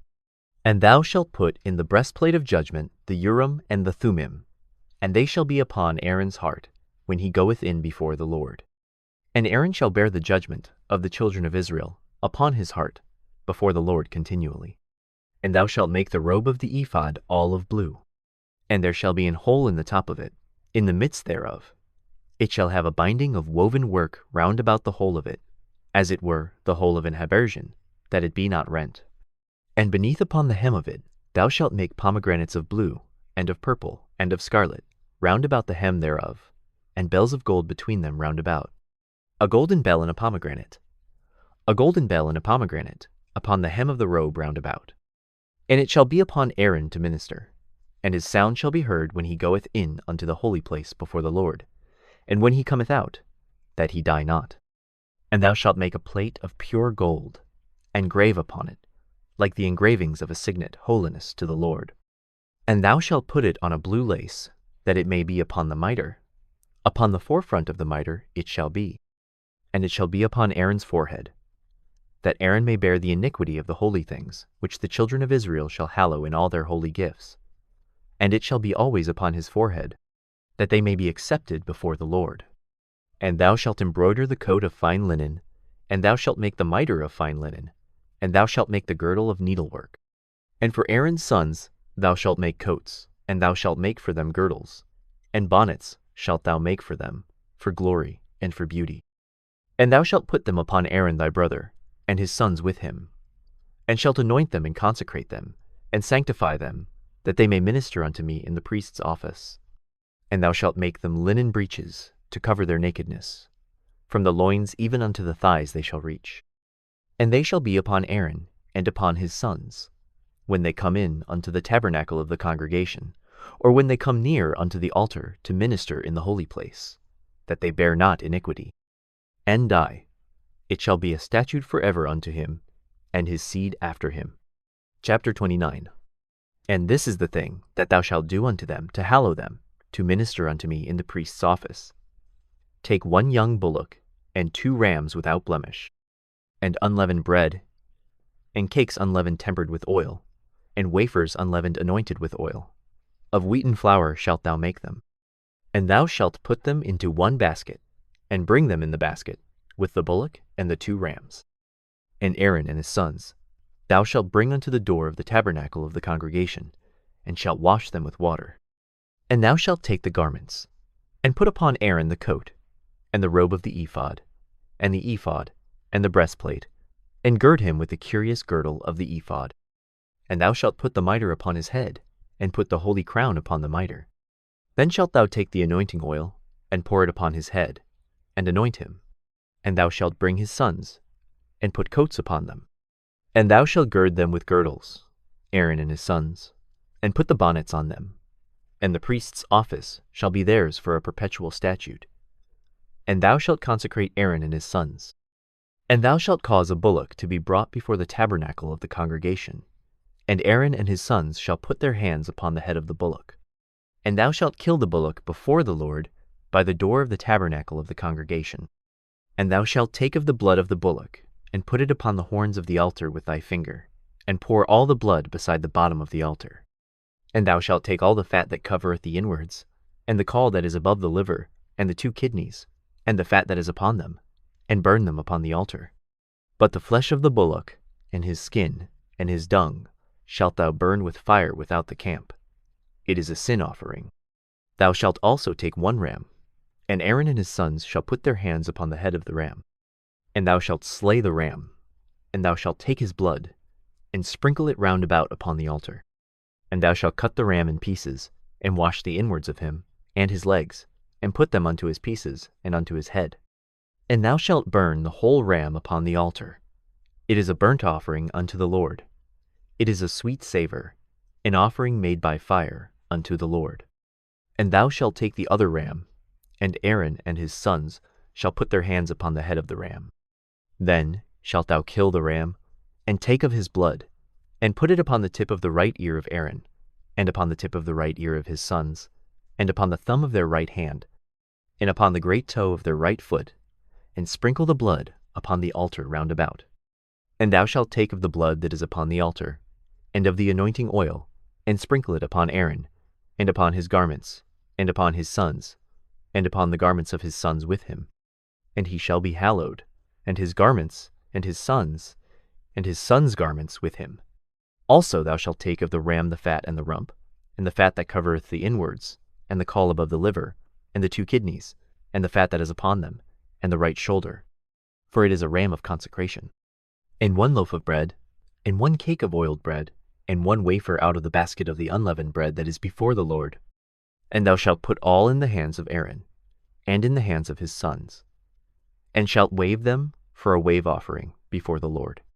And thou shalt receive them of their hands, and burn them upon the altar for a burnt offering, for a sweet savor before the Lord.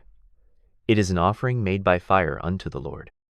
And thou shalt take the breast of the ram of Aaron's consecration, and wave it for a wave offering before the Lord, and it shall be thy part. And thou shalt sanctify the breast of the wave offering, and the shoulder of the heave offering which is waved, and which is heaved up, of the ram of the consecration, even of that which is for Aaron, and of that which is for his sons. And it shall be Aaron's and his sons, by a statute forever from the children of Israel, for it is an heave offering. And it shall be an heave offering from the children of Israel, of the sacrifice of their peace offerings, even their heave offering unto the Lord. And the holy garments of Aaron shall be his sons after him, to be anointed therein, and to be consecrated in them.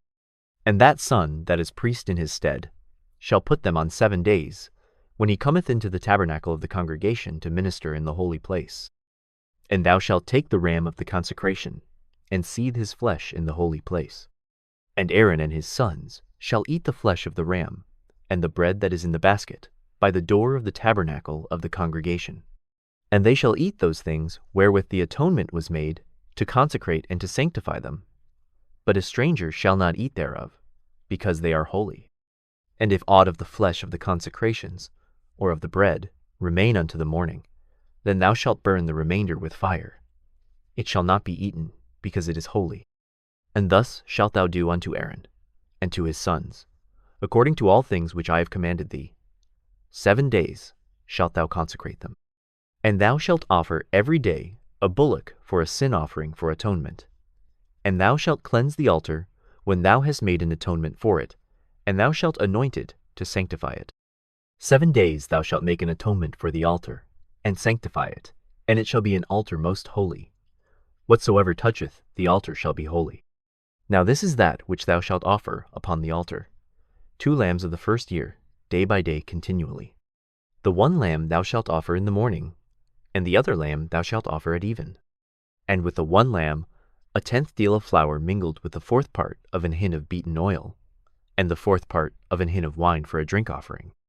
And the other lamb thou shalt offer at even, and shalt do thereto according to the meat offering of the morning, and according to the drink offering thereof, for a sweet savor, an offering made by fire unto the Lord. This shall be a continual burnt offering throughout your generations, at the door of the tabernacle of the congregation before the Lord, where I will meet you, to speak there unto thee. And there I will meet with the children of Israel, and the tabernacle shall be sanctified by my glory. And I will sanctify the tabernacle of the congregation, and the altar. I will sanctify also both Aaron and his sons, to minister to me in the priest's office. And I will dwell among the children of Israel, and will be their God. And they shall know that I am the Lord their God, that brought them forth out of the land of Egypt, that I may dwell among them. I am the Lord their God. Chapter 30.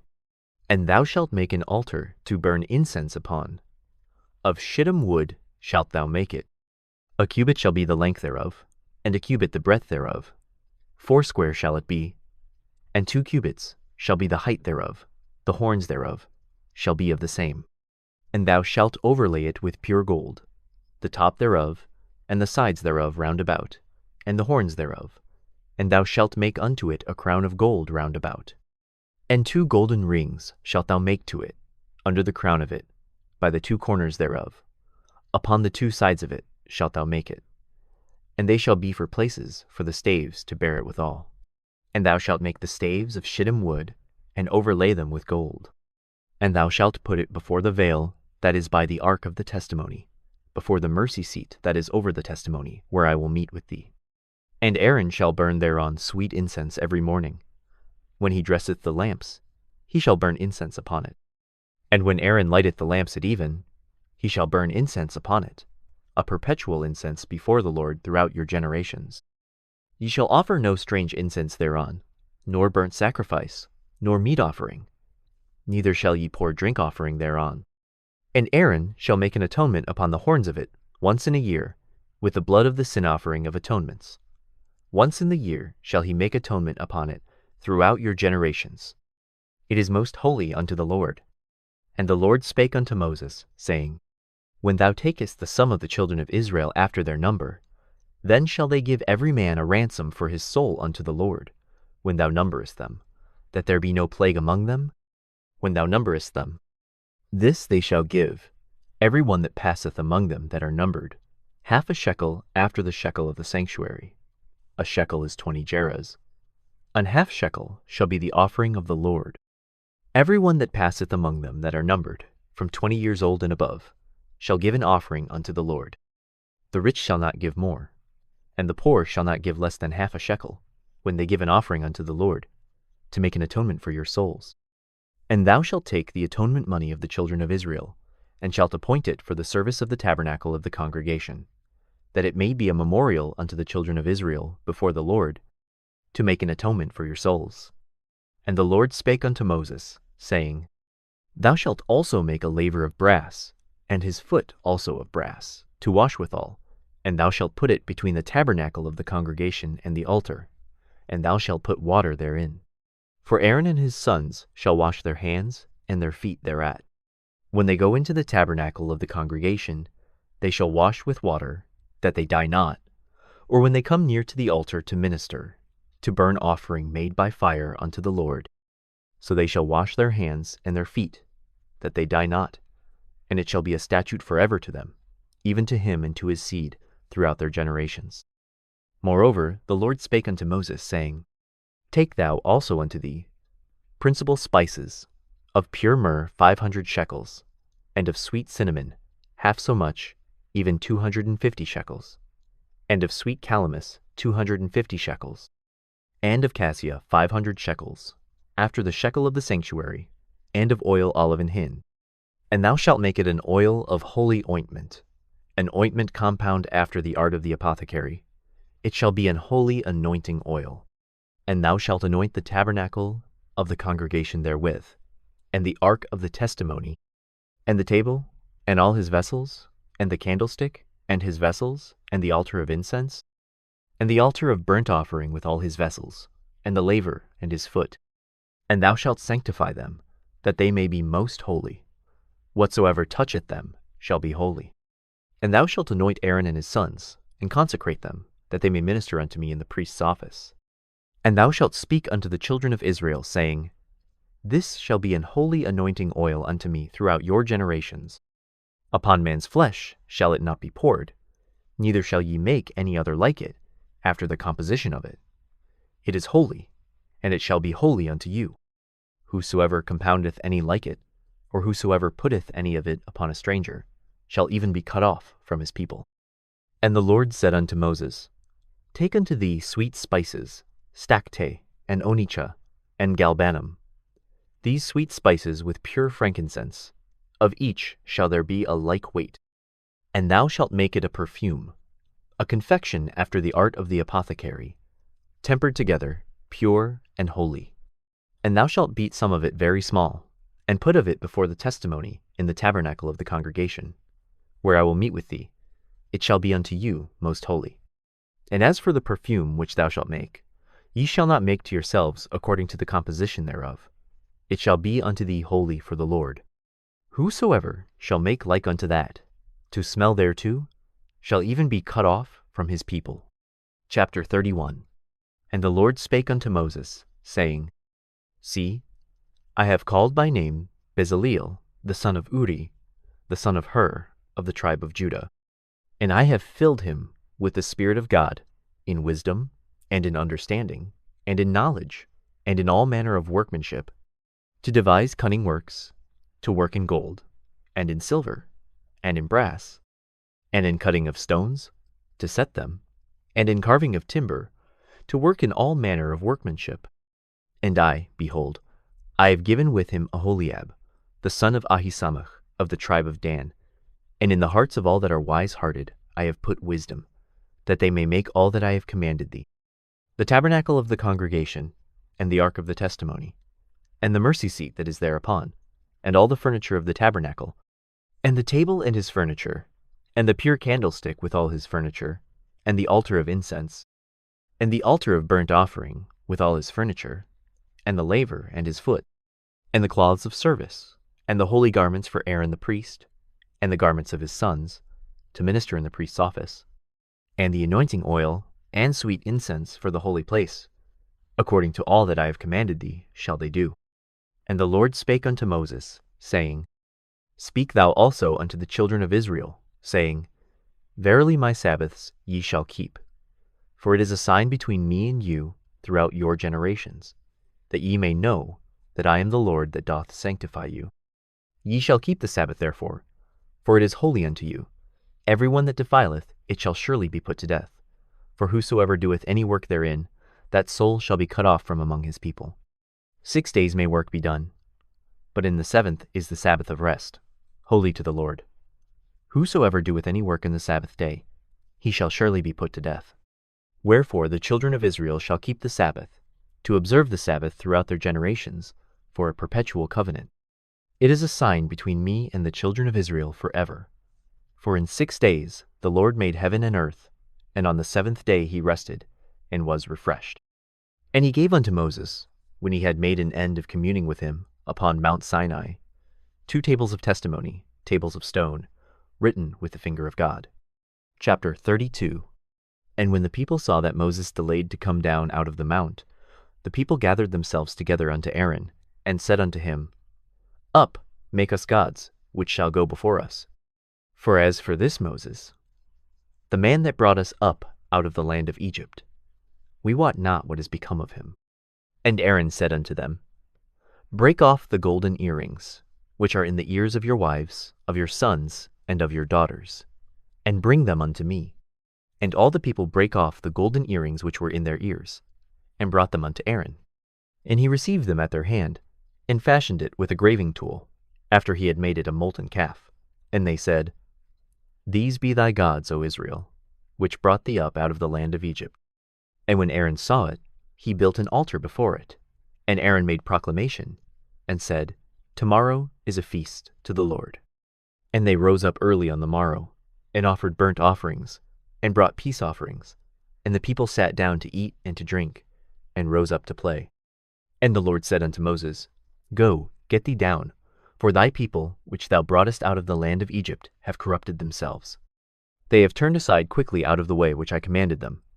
They have made them a molten calf, and have worshipped it, and have sacrificed thereunto, and said, These be thy gods, O Israel, which have brought thee up out of the land of Egypt. And the Lord said unto Moses, I have seen this people, and behold, it is a stiff-necked people. Now therefore let me alone, that my wrath may wax hot against them, and that I may consume them, and I will make of thee a great nation. And Moses besought the Lord his God, and said, Lord, why doth thy wrath wax hot against thy people, which thou hast brought forth out of the land of Egypt with great power, and with a mighty hand? Wherefore should the Egyptians speak, and say, For mischief did he bring them out, to slay them in the mountains, and to consume them from the face of the earth? Turn from thy fierce wrath, and repent of this evil against thy people. Remember Abraham, Isaac, and Israel, thy servants, to whom thou swarest by thine own self, and saidst unto them, I will multiply your seed as the stars of heaven, and all this land that I have spoken of will I give unto your seed, and they shall inherit it forever. And the Lord repented of the evil which he thought to do unto his people. And Moses turned, and went down from the mount, and the 2 tables of the testimony were in his hand. The tables were written on both their sides. On the one side, and on the other were they written. And the tables were the work of God, and the writing was the writing of God, graven upon the tables. And when Joshua heard the noise of the people as they shouted, he said unto Moses, There is a noise of war in the camp. And he said, It is not the voice of them that shout for mastery, neither is it the voice of them that cry for being overcome, but the noise of them that sing do I hear. And it came to pass, as soon as he came nigh unto the camp, that he saw the calf, and the dancing. And Moses' anger waxed hot, and he cast the tables out of his hands, and brake them beneath the mount. And he took the calf which they had made, and burnt it in the fire, and ground it to powder, and strawed it upon the water, and made the children of Israel drink of it. And Moses said unto Aaron, What did this people unto thee, that thou hast brought so great a sin upon them? And Aaron said, Let not the anger of my Lord wax hot. Thou knowest the people, that they are set on mischief. For they said unto me, Make us gods, which shall go before us. For as for this Moses, the man that brought us up out of the land of Egypt, we wot not what is become of him. And I said unto them, Whosoever hath any gold, let them break it off. So they gave it me. Then I cast it into the fire, and there came out this calf. And when Moses saw that the people were naked, for Aaron had made them naked unto their shame among their enemies, then Moses stood in the gate of the camp and said, Who is on the Lord's side? Let him come unto me. And all the sons of Levi gathered themselves together unto him.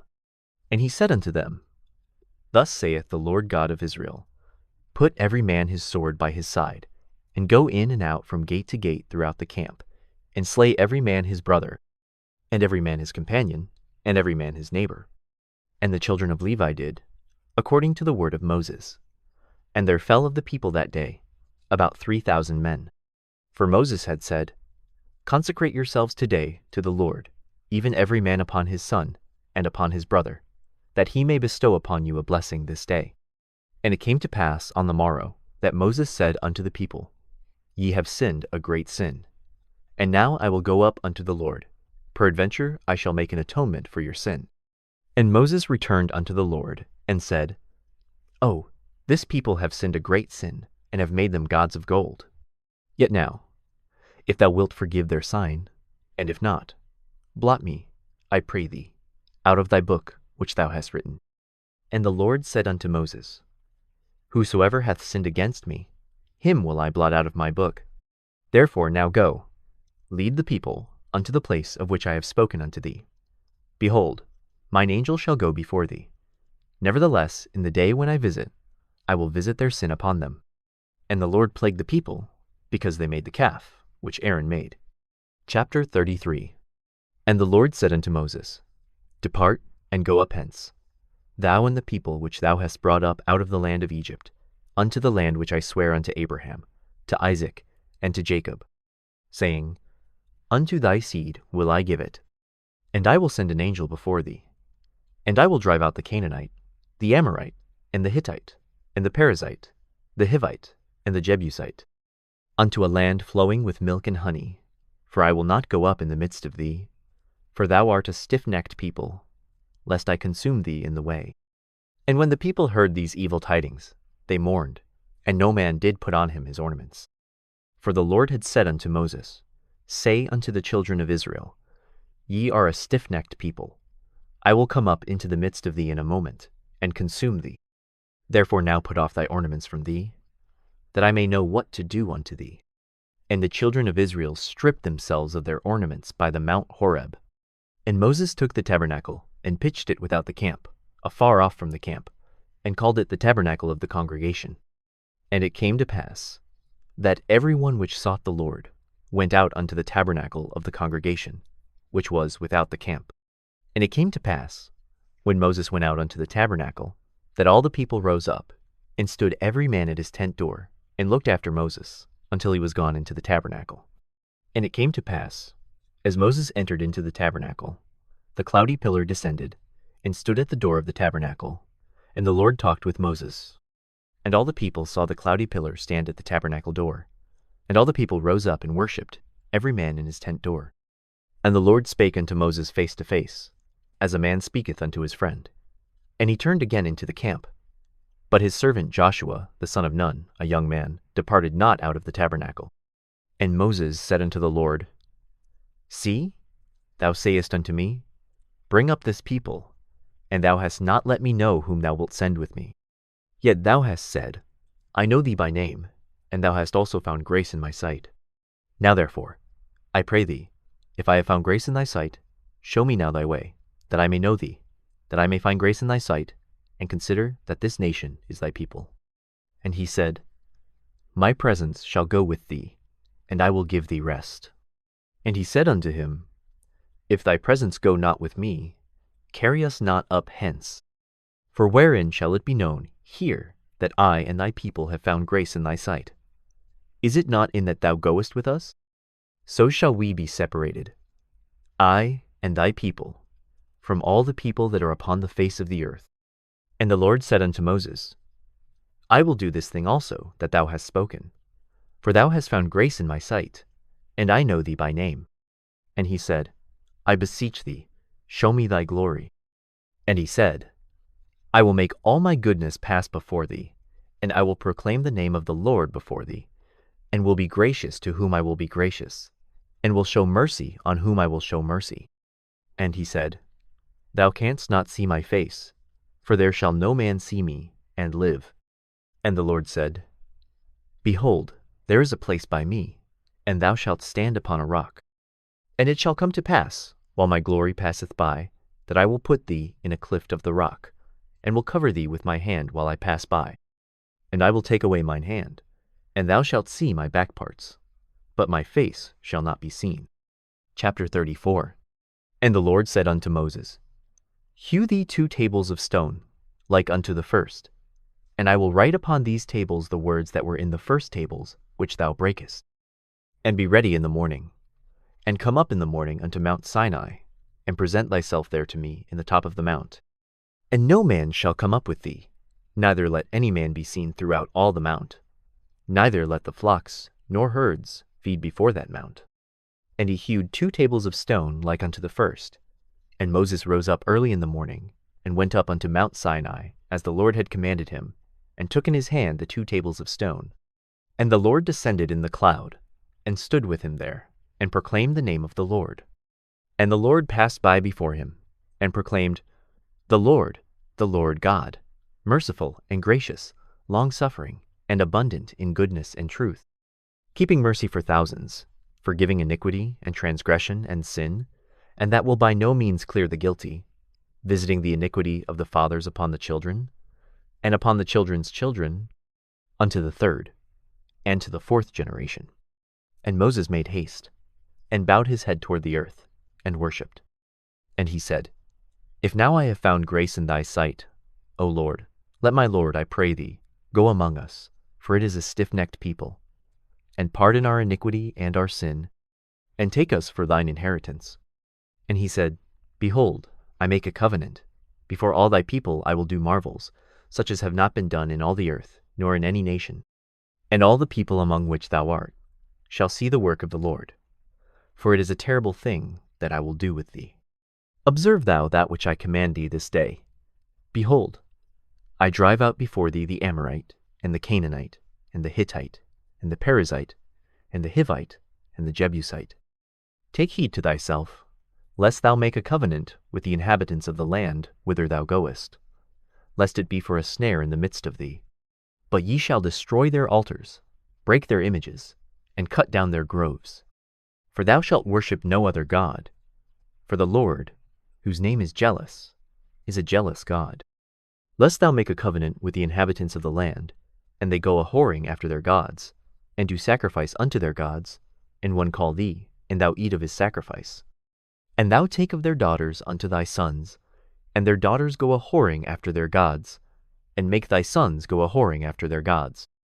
Thou shalt make thee no molten gods. The feast of unleavened bread shalt thou keep. 7 days thou shalt eat unleavened bread, as I commanded thee, in the time of the month Abib. For in the month Abib thou camest out from Egypt. All that openeth the matrix is mine, and every firstling among thy cattle, whether ox or sheep, that is male. But the firstling of an ass thou shalt redeem with a lamb, and if thou redeem him not, then shalt thou break his neck. All the firstborn of thy sons thou shalt redeem, and none shall appear before me empty. 6 days thou shalt work, but on the 7th day thou shalt rest. In earing time and in harvest thou shalt rest. And thou shalt observe the feast of weeks, of the firstfruits of wheat harvest, and the feast of ingathering at the year's end. Thrice in the year shall all your men-children appear before the Lord God, the God of Israel. For I will cast out the nations before thee, and enlarge thy borders. Neither shall any man desire thy land, when thou shalt go up to appear before the Lord thy God thrice in the year. Thou shalt not offer the blood of my sacrifice with leaven, neither shall the sacrifice of the feast of the Passover be left unto the morning. The first of the firstfruits of thy land thou shalt bring unto the house of the Lord thy God. thou shalt not see the kid in his mother's milk. And the Lord said unto Moses, Write thou these words, for after the tenor of these words I have made a covenant with thee and with Israel. And he was there with the Lord 40 days and 40 nights. He did neither eat bread nor drink water. And he wrote upon the tables the words of the covenant, the 10 commandments. And it came to pass, when Moses came down from Mount Sinai with the 2 tables of testimony in Moses' hand, when he came down from the mount, that Moses wist not that the skin of his face shone while he talked with him. And when Aaron and all the children of Israel saw Moses, behold, the skin of his face shone, and they were afraid to come nigh him. And Moses called unto them, and Aaron and all the rulers of the congregation returned unto him, and Moses talked with them. And afterward all the children of Israel came nigh, and he gave them in commandment all that the Lord had spoken with him in Mount Sinai. Until Moses had done speaking with them, he put a veil on his face. But when Moses went in before the Lord to speak with him, he took the veil off until he came out. And he came out, and spake unto the children of Israel that which he was commanded. And the children of Israel saw the face of Moses, that the skin of Moses' face shone. And Moses put the veil upon his face again, until he went in to speak with him. Chapter 35. And Moses gathered all the congregation of the children of Israel together, and said unto them, These are the words which the Lord hath commanded, that ye should do them. 6 days shall work be done, but on the 7th day there shall be to you an holy day, a Sabbath of rest to the Lord. Whosoever doeth work therein shall be put to death. Ye shall kindle no fire throughout your habitations upon the Sabbath day. And Moses spake unto all the congregation of the children of Israel, saying, This is the thing which the Lord commanded, saying, Take ye from among you an offering unto the Lord. Whosoever is of a willing heart, let him bring it, an offering of the Lord. Gold, and silver, and brass, and blue, and purple, and scarlet, and fine linen, and goat's hair, and ram skins dyed red, and badger skins, and shittim wood, and oil for the light, and spices for anointing oil, and for the sweet incense, and onyx stones, and stones to be set for the ephod, and for the breastplate. And every wise-hearted among you shall come, and make all that the Lord hath commanded. The tabernacle, his tent, and his covering, his taches, and his boards, his bars, his pillars, and his sockets, the ark, and the staves thereof, with the mercy seat, and the veil of the covering, the table, and his staves, and all his vessels, and the showbread, the candlestick also for the light, and his furniture, and his lamps, with the oil for the light, and the incense altar, and his staves, and the anointing oil, and the sweet incense, and the hanging for the door at the entering in of the tabernacle, the altar of burnt offering, with his brassen grate, his staves and all his vessels, the laver and his foot, the hangings of the court, his pillars, and their sockets, and the hanging for the door of the court, the pins of the tabernacle, and the pins of the court, and their cords, the cloths of service, to do service in the holy place, the holy garments for Aaron the priest, and the garments of his sons, to minister in the priest's office. And all the congregation of the children of Israel departed from the presence of Moses. And they came, every one whose heart stirred him up, and every one whom his spirit made willing. And they brought the Lord's offering to the work of the tabernacle of the congregation, and for all his service, and for the holy garments. And they came, both men and women, as many as were willing-hearted, and brought bracelets, and earrings, and rings, and tablets, all jewels of gold. And every man that offered an offering of gold unto the Lord. And every man, with whom was found blue, and purple, and scarlet, and fine linen, and goat's hair, and red skins of rams, and badger skins, brought them. Every one that did offer an offering of silver and brass brought the Lord's offering. And every man, with whom was found shittim wood for any work of the service, brought it. And all the women that were wise-hearted did spin with their hands, and brought that which they had spun, both of blue, and of purple, and of scarlet, and of fine linen. And all the women whose hearts stirred them up in wisdom spun goat's hair. And the rulers brought onyx stones, and stones to be set, for the ephod, and for the breastplate, and spice, and oil for the light, and for the anointing oil, and for the sweet incense. The children of Israel brought a willing offering unto the Lord, every man and woman, whose heart made them willing to bring for all manner of work, which the Lord had commanded to be made by the hand of Moses.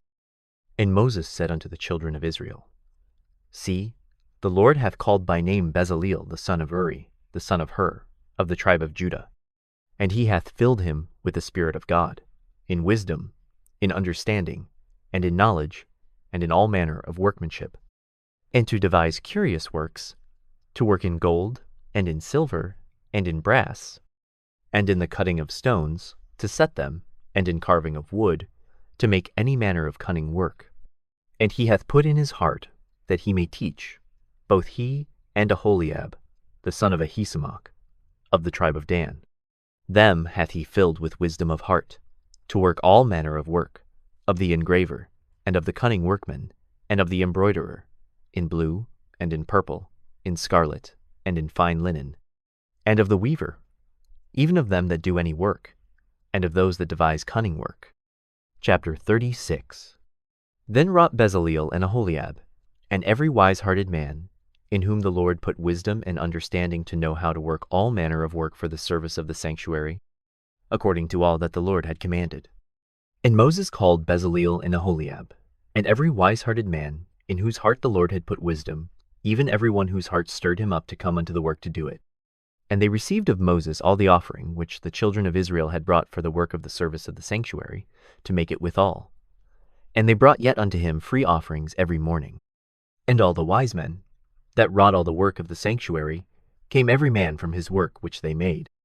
And they spake unto Moses, saying, The people bring much more than enough for the service of the work, which the Lord commanded to make.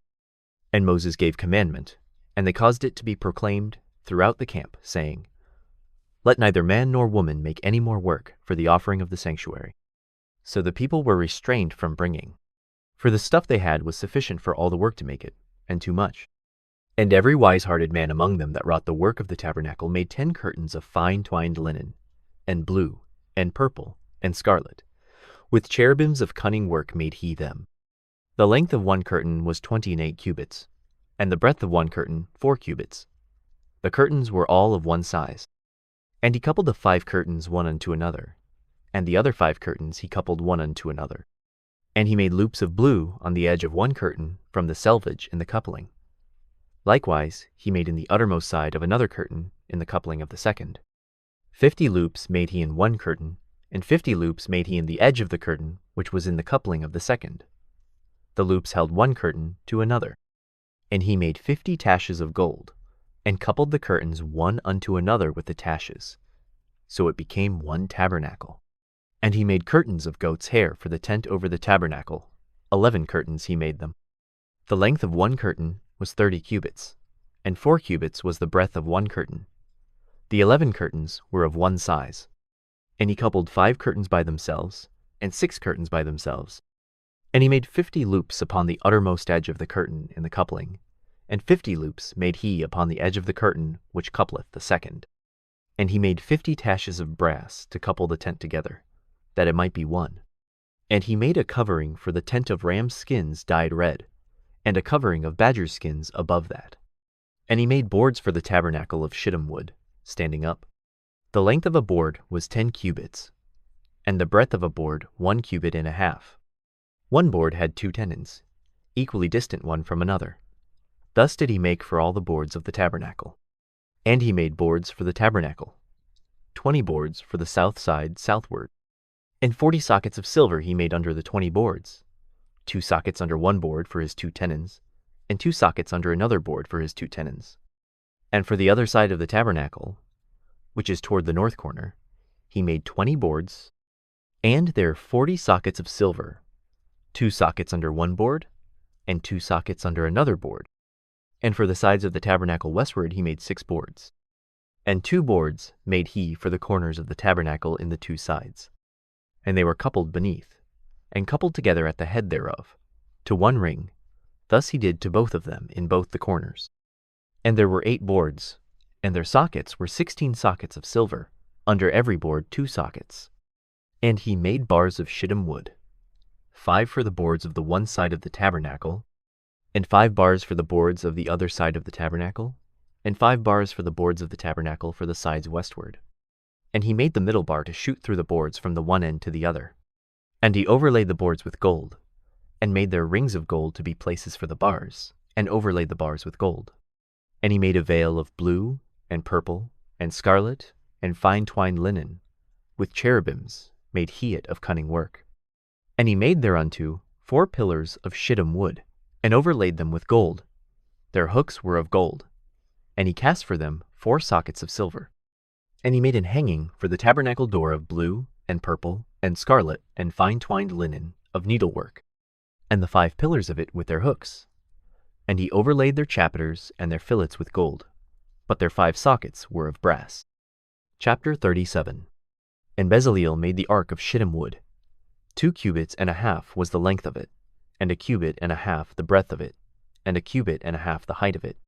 And he overlaid it with pure gold within and without, and made a crown of gold to it round about. And he cast for it 4 rings of gold, to be set by the 4 corners of it, even 2 rings upon the one side of it, and 2 rings upon the other side of it. And he made staves of shittim wood, and overlaid them with gold. And he put the staves into the rings by the sides of the ark, to bear the ark. And he made the mercy seat of pure gold. 2 cubits and a half was the length thereof, and 1 cubit and a half the breadth thereof. And he made 2 cherubims of gold. Beaten out of one piece made he them, on the 2 ends of the mercy seat, 1 cherub on the end on this side, and another cherub on the other end on that side. Out of the mercy seat made he the cherubims on the 2 ends thereof. And the cherubims spread out their wings on high, and covered with their wings over the mercy seat, with their faces one to another. Even to the mercy seatward were the faces of the cherubims. And he made the table of shittim wood. 2 cubits was the length thereof, and a cubit the breadth thereof, and a cubit and a half the height thereof. And he overlaid it with pure gold, and made thereunto a crown of gold round about. Also he made thereunto a border of an handbreadth round about, and made a crown of gold for the border thereof round about. And he cast for it 4 rings of gold, and put the rings upon the 4 corners that were in the 4 feet thereof. Over against the border were the rings, the places for the staves to bear the table. And he made the staves of shittim wood, and overlaid them with gold, to bear the table. And he made the vessels which were upon the table, his dishes, and his spoons, and his bowls, and his covers to cover withal, of pure gold. And he made the candlestick of pure gold. Of beaten work made he the candlestick. His shaft, and his branch, his bowls, his knops, and his flowers were of the same. And 6 branches going out of the sides thereof. 3 branches of the candlestick out of the one side thereof, and 3 branches of the candlestick out of the other side thereof. 3 bowls made after the fashion of almonds in one branch, a knop and a flower, and 3 bowls made like almonds in another branch, a knop and a flower. So throughout the 6 branches going out of the candlestick. And in the candlestick were 4 bowls made like almonds, his knops and his flowers, and a knop under 2 branches of the same, and a knop under 2 branches of the same, and a knop under 2 branches of the same, according to the 6 branches going out of it. Their knops and their branches were of the same. All of it was one beaten work of pure gold. And he made his 7 lamps, and his snuffers, and his snuff dishes, of pure gold. Of a talent of pure gold made he it, and all the vessels thereof. And he made the incense altar of shittim wood. The length of it was a cubit, and the breadth of it a cubit. It was foursquare, and 2 cubits was the height of it. The horns thereof were of the same. And he overlaid it with pure gold, both the top of it, and the sides thereof round about, and the horns of it. Also he made unto it a crown of gold round about. And he made 2 rings of gold for it under the crown thereof, by the 2 corners of it, upon the 2 sides thereof, to be places for the staves to bear it withal. And he made the staves of shittim wood, and overlaid them with gold. And he made the holy anointing oil, and the pure incense of sweet spices, according to the work of the apothecary. Chapter 38. And he made the altar of burnt offering of shittim wood. 5 cubits was the length thereof, and 5 cubits the breadth thereof. It was foursquare, and 3 cubits the height thereof. And he made the horns thereof on the 4 corners of it. The horns thereof were of the same, and he overlaid it with brass. And he made all the vessels of the altar, the pots, and the shovels, and the basins, and the flesh hooks, and the firepans. All the vessels thereof made he of brass. And he made for the altar a brazen grate of network under the compass thereof, beneath unto the midst of it. And he cast 4 rings for the 4 ends of the grate of brass, to be places for the staves. And he made the staves of shittim wood, and overlaid them with brass. And he put the staves into the rings on the sides of the altar, to bear it withal. He made the altar hollow with boards. And he made the laver of brass, and the foot of it of brass, of the looking glasses of the women assembling, which assembled at the door of the tabernacle of the congregation. And he made the court. On the south side southward, the hangings of the court were of fine twined linen, 100 cubits. Their pillars were 20, and their brazen sockets 20. The hooks of the pillars and their fillets were of silver. And for the north side, the hangings were 100 cubits. Their pillars were 20, and their sockets of brass 20. The hooks of the pillars and their fillets of silver. And for the west side were hangings of 50 cubits. Their pillars 10, and their sockets 10. The hooks of the pillars and their fillets of silver. And for the east side, eastward 50 cubits. The hangings of the one side of the gate were 15 cubits. Their pillars 3, and their sockets 3. And for the other side of the court gate, on this hand and that hand, were hangings of 15 cubits. Their pillars 3, and their sockets 3. All the hangings of the court round about were of fine twined linen.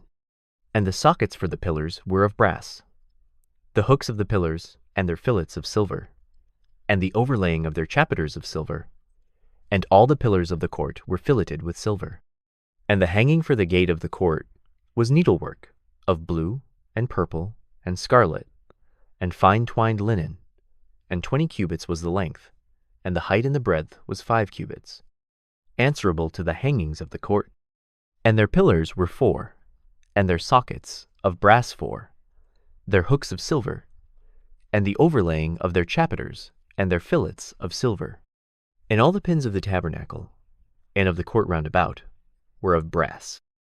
This is the sum of the tabernacle, even of the tabernacle of testimony, as it was counted, according to the commandment of Moses, for the service of the Levites by the hand of Ithamar, son to Aaron the priest. And Bezaleel the son of Uri, the son of Hur, of the tribe of Judah, made all that the Lord commanded Moses. And with him was Aholiab, son of Ahisamach, of the tribe of Dan, an engraver, and a cunning workman, and an embroiderer in blue, and in purple, and in scarlet, and fine linen. All the gold that was occupied for the work, in all the work of the holy place, even the gold of the offering, was 29 talents, and 730 shekels, after the shekel of the sanctuary. And the silver of them, that were numbered of the congregation, was 100 talents, and 1,760 shekels, after the shekel of the sanctuary, a bekah for every man, that is, half a shekel, after the shekel of the sanctuary, for every one that went to be numbered, from 20 years old and upward, for 600,000 and 3,550 men. And of the 100 talents of silver were cast the sockets of the sanctuary, and the sockets of the veil, 100 sockets of the 100 talents, a talent for a socket. And of the 1,775 shekels, he made hooks for the pillars, and overlaid their chapiters, and filleted them. And the brass of the offering was 70 talents, and 2,400 shekels. And therewith he made the sockets to the door of the tabernacle of the congregation, and the brazen altar, and the brazen grate for it, and all the vessels of the altar, and the sockets of the court round about, and the sockets of the court gate, and all the pins of the tabernacle, and all the pins of the court round about. Chapter 39. And of the blue, and purple, and scarlet, they made cloths of service, to do service in the holy place, and made the holy garments for Aaron, as the Lord commanded Moses. And he made the ephod of gold, blue, and purple, and scarlet, and fine twined linen. And they did beat the gold into thin plates, and cut it into wires, to work it in the blue, and in the purple, and in the scarlet, and in the fine linen, with cunning work. They made shoulder pieces for it, to couple it together. By the 2 edges was it coupled together. And the curious girdle of his ephod, that was upon it, was of the same, according to the work thereof, of gold, blue, and purple, and scarlet, and fine twined linen, as the Lord commanded Moses. And they wrought onyx stones enclosed in ouches of gold, graven, as signets are graven, with the names of the children of Israel. And he put them on the shoulders of the ephod, that they should be stones for a memorial to the children of Israel, as the Lord commanded Moses. And he made the breastplate of cunning work, like the work of the ephod, of gold, blue, and purple, and scarlet, and fine twined linen. It was foursquare. They made the breastplate double. A span was the length thereof, and a span the breadth thereof, being doubled. And they set in it 4 rows of stones. The first row was a sardius, a topaz, and a carbuncle. This was the first row. And the second row, an emerald, a sapphire, and a diamond. And the third row, a ligure, an agate, and an amethyst. And the fourth row, a beryl, an onyx, and a jasper. They were enclosed in ouches of gold in their enclosings. And the stones were according to the names of the children of Israel, 12 according to their names, like the engravings of a signet, every one with his name according to the 12 tribes. And they made upon the breastplate chains at the ends of wreathen work of pure gold. And they made 2 ouches of gold, and 2 gold rings, and put the 2 rings in the 2 ends of the breastplate. And they put the 2 wreathen chains of gold in the 2 rings on the ends of the breastplate. And the 2 ends of the 2 wreathen chains they fastened in the 2 ouches, and put them on the shoulder pieces of the ephod before it. And they made 2 rings of gold, and put them on the 2 ends of the breastplate, upon the border of it, which was on the side of the ephod inward. And they made 2 other golden rings, and put them on the 2 sides of the ephod underneath, toward the forepart of it, over against the other coupling thereof, above the curious girdle of the ephod. And they did bind the breastplate by his rings unto the rings of the ephod with a lace of blue, that it might be above the curious girdle of the ephod, and that the breastplate might not be loose from the ephod, as the Lord commanded Moses. And he made the robe of the ephod of woven work, olive blue. And there was an hole in the midst of the robe, as the hole of an habergeon, with a band round about the hole, that it should not rend. And they made upon the hems of the robe pomegranates of blue, and purple, and scarlet, and twined linen. And they made bells of pure gold, and put the bells between the pomegranates upon the hem of the robe, round about between the pomegranates. A bell and a pomegranate, round about the hem of the robe to minister in, as the Lord commanded Moses. And they made coats of fine linen of woven work for Aaron, and for his sons, and a mitre of fine linen, and goodly bonnets of fine linen, and linen breeches of fine twined linen, and a girdle of fine twined linen, and blue, and purple, and scarlet, of needlework, as the Lord commanded Moses. And they made the plate of the holy crown of pure gold, and wrote upon it a writing, like to the engravings of a signet, Holiness to the Lord. And they tied unto it a lace of blue, to fasten it on high upon the mitre, as the Lord commanded Moses. Thus was all the work of the tabernacle, of the tent of the congregation finished. And the children of Israel did according to all that the Lord commanded Moses, so did they.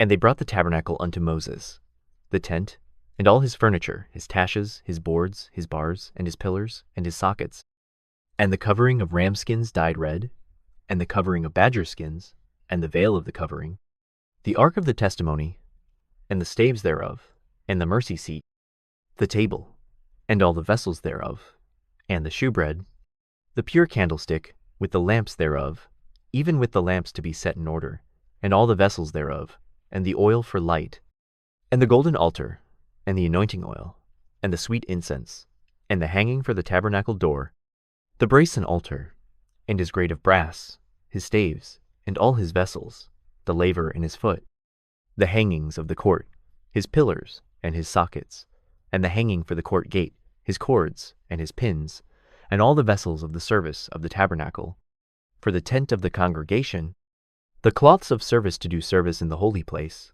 and the holy garments for Aaron the priest, and his sons' garments, to minister in the priest's office. According to all that the Lord commanded Moses, so the children of Israel made all the work.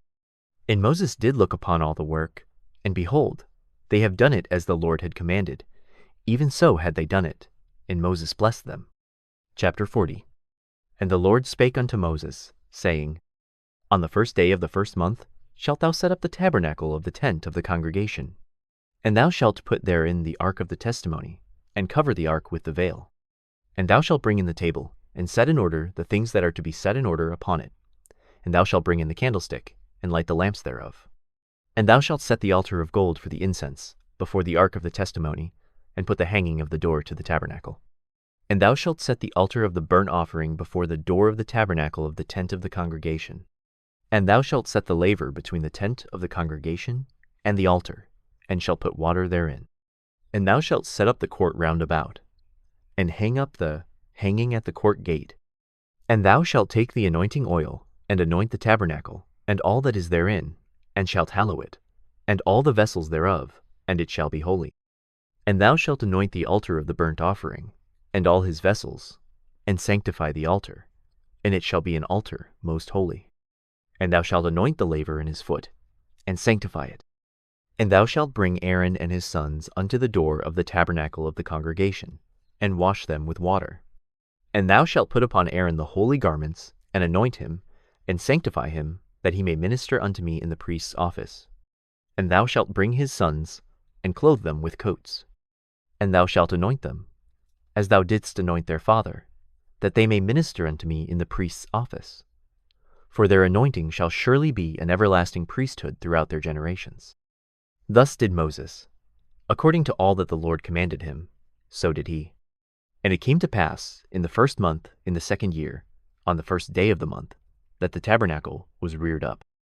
And Moses reared up the tabernacle, and fastened his sockets, and set up the boards thereof, and put in the bars thereof, and reared up his pillars. And he spread abroad the tent over the tabernacle, and put the covering of the tent above upon it, as the Lord commanded Moses. And he took and put the testimony into the ark, and set the staves on the ark, and put the mercy seat above upon the ark. And he brought the ark into the tabernacle, and set up the veil of the covering, and covered the ark of the testimony, as the Lord commanded Moses. And he put the table in the tent of the congregation, upon the side of the tabernacle northward, without the veil. And he set the bread in order upon it, before the Lord, as the Lord had commanded Moses. And he put the candlestick in the tent of the congregation, over against the table, on the side of the tabernacle southward. And he lighted the lamps before the Lord, as the Lord commanded Moses. And he put the golden altar in the tent of the congregation before the veil. And he burnt sweet incense thereon, as the Lord commanded Moses. And he set up the hanging at the door of the tabernacle. And he put the altar of burnt offering by the door of the tabernacle of the tent of the congregation, and offered upon it the burnt offering and the meat offering, as the Lord commanded Moses. And he set the laver between the tent of the congregation and the altar, and put water there to wash withal. And Moses and Aaron and his sons washed their hands and their feet thereat, when they went into the tent of the congregation, and when they came near unto the altar, they washed, as the Lord commanded Moses. And he reared up the court round about the tabernacle and the altar, and set up the hanging of the court gate. So Moses finished the work. Then a cloud covered the tent of the congregation, and the glory of the Lord filled the tabernacle. And Moses was not able to enter into the tent of the congregation, because the cloud abode thereon, and the glory of the Lord filled the tabernacle. And when the cloud was taken up from over the tabernacle, the children of Israel went onward in all their journeys. But if the cloud were not taken up, then they journeyed not till the day that it was taken up. For the cloud of the Lord was upon the tabernacle by day, and fire was on it by night, in the sight of all the house of Israel, throughout all their journeys.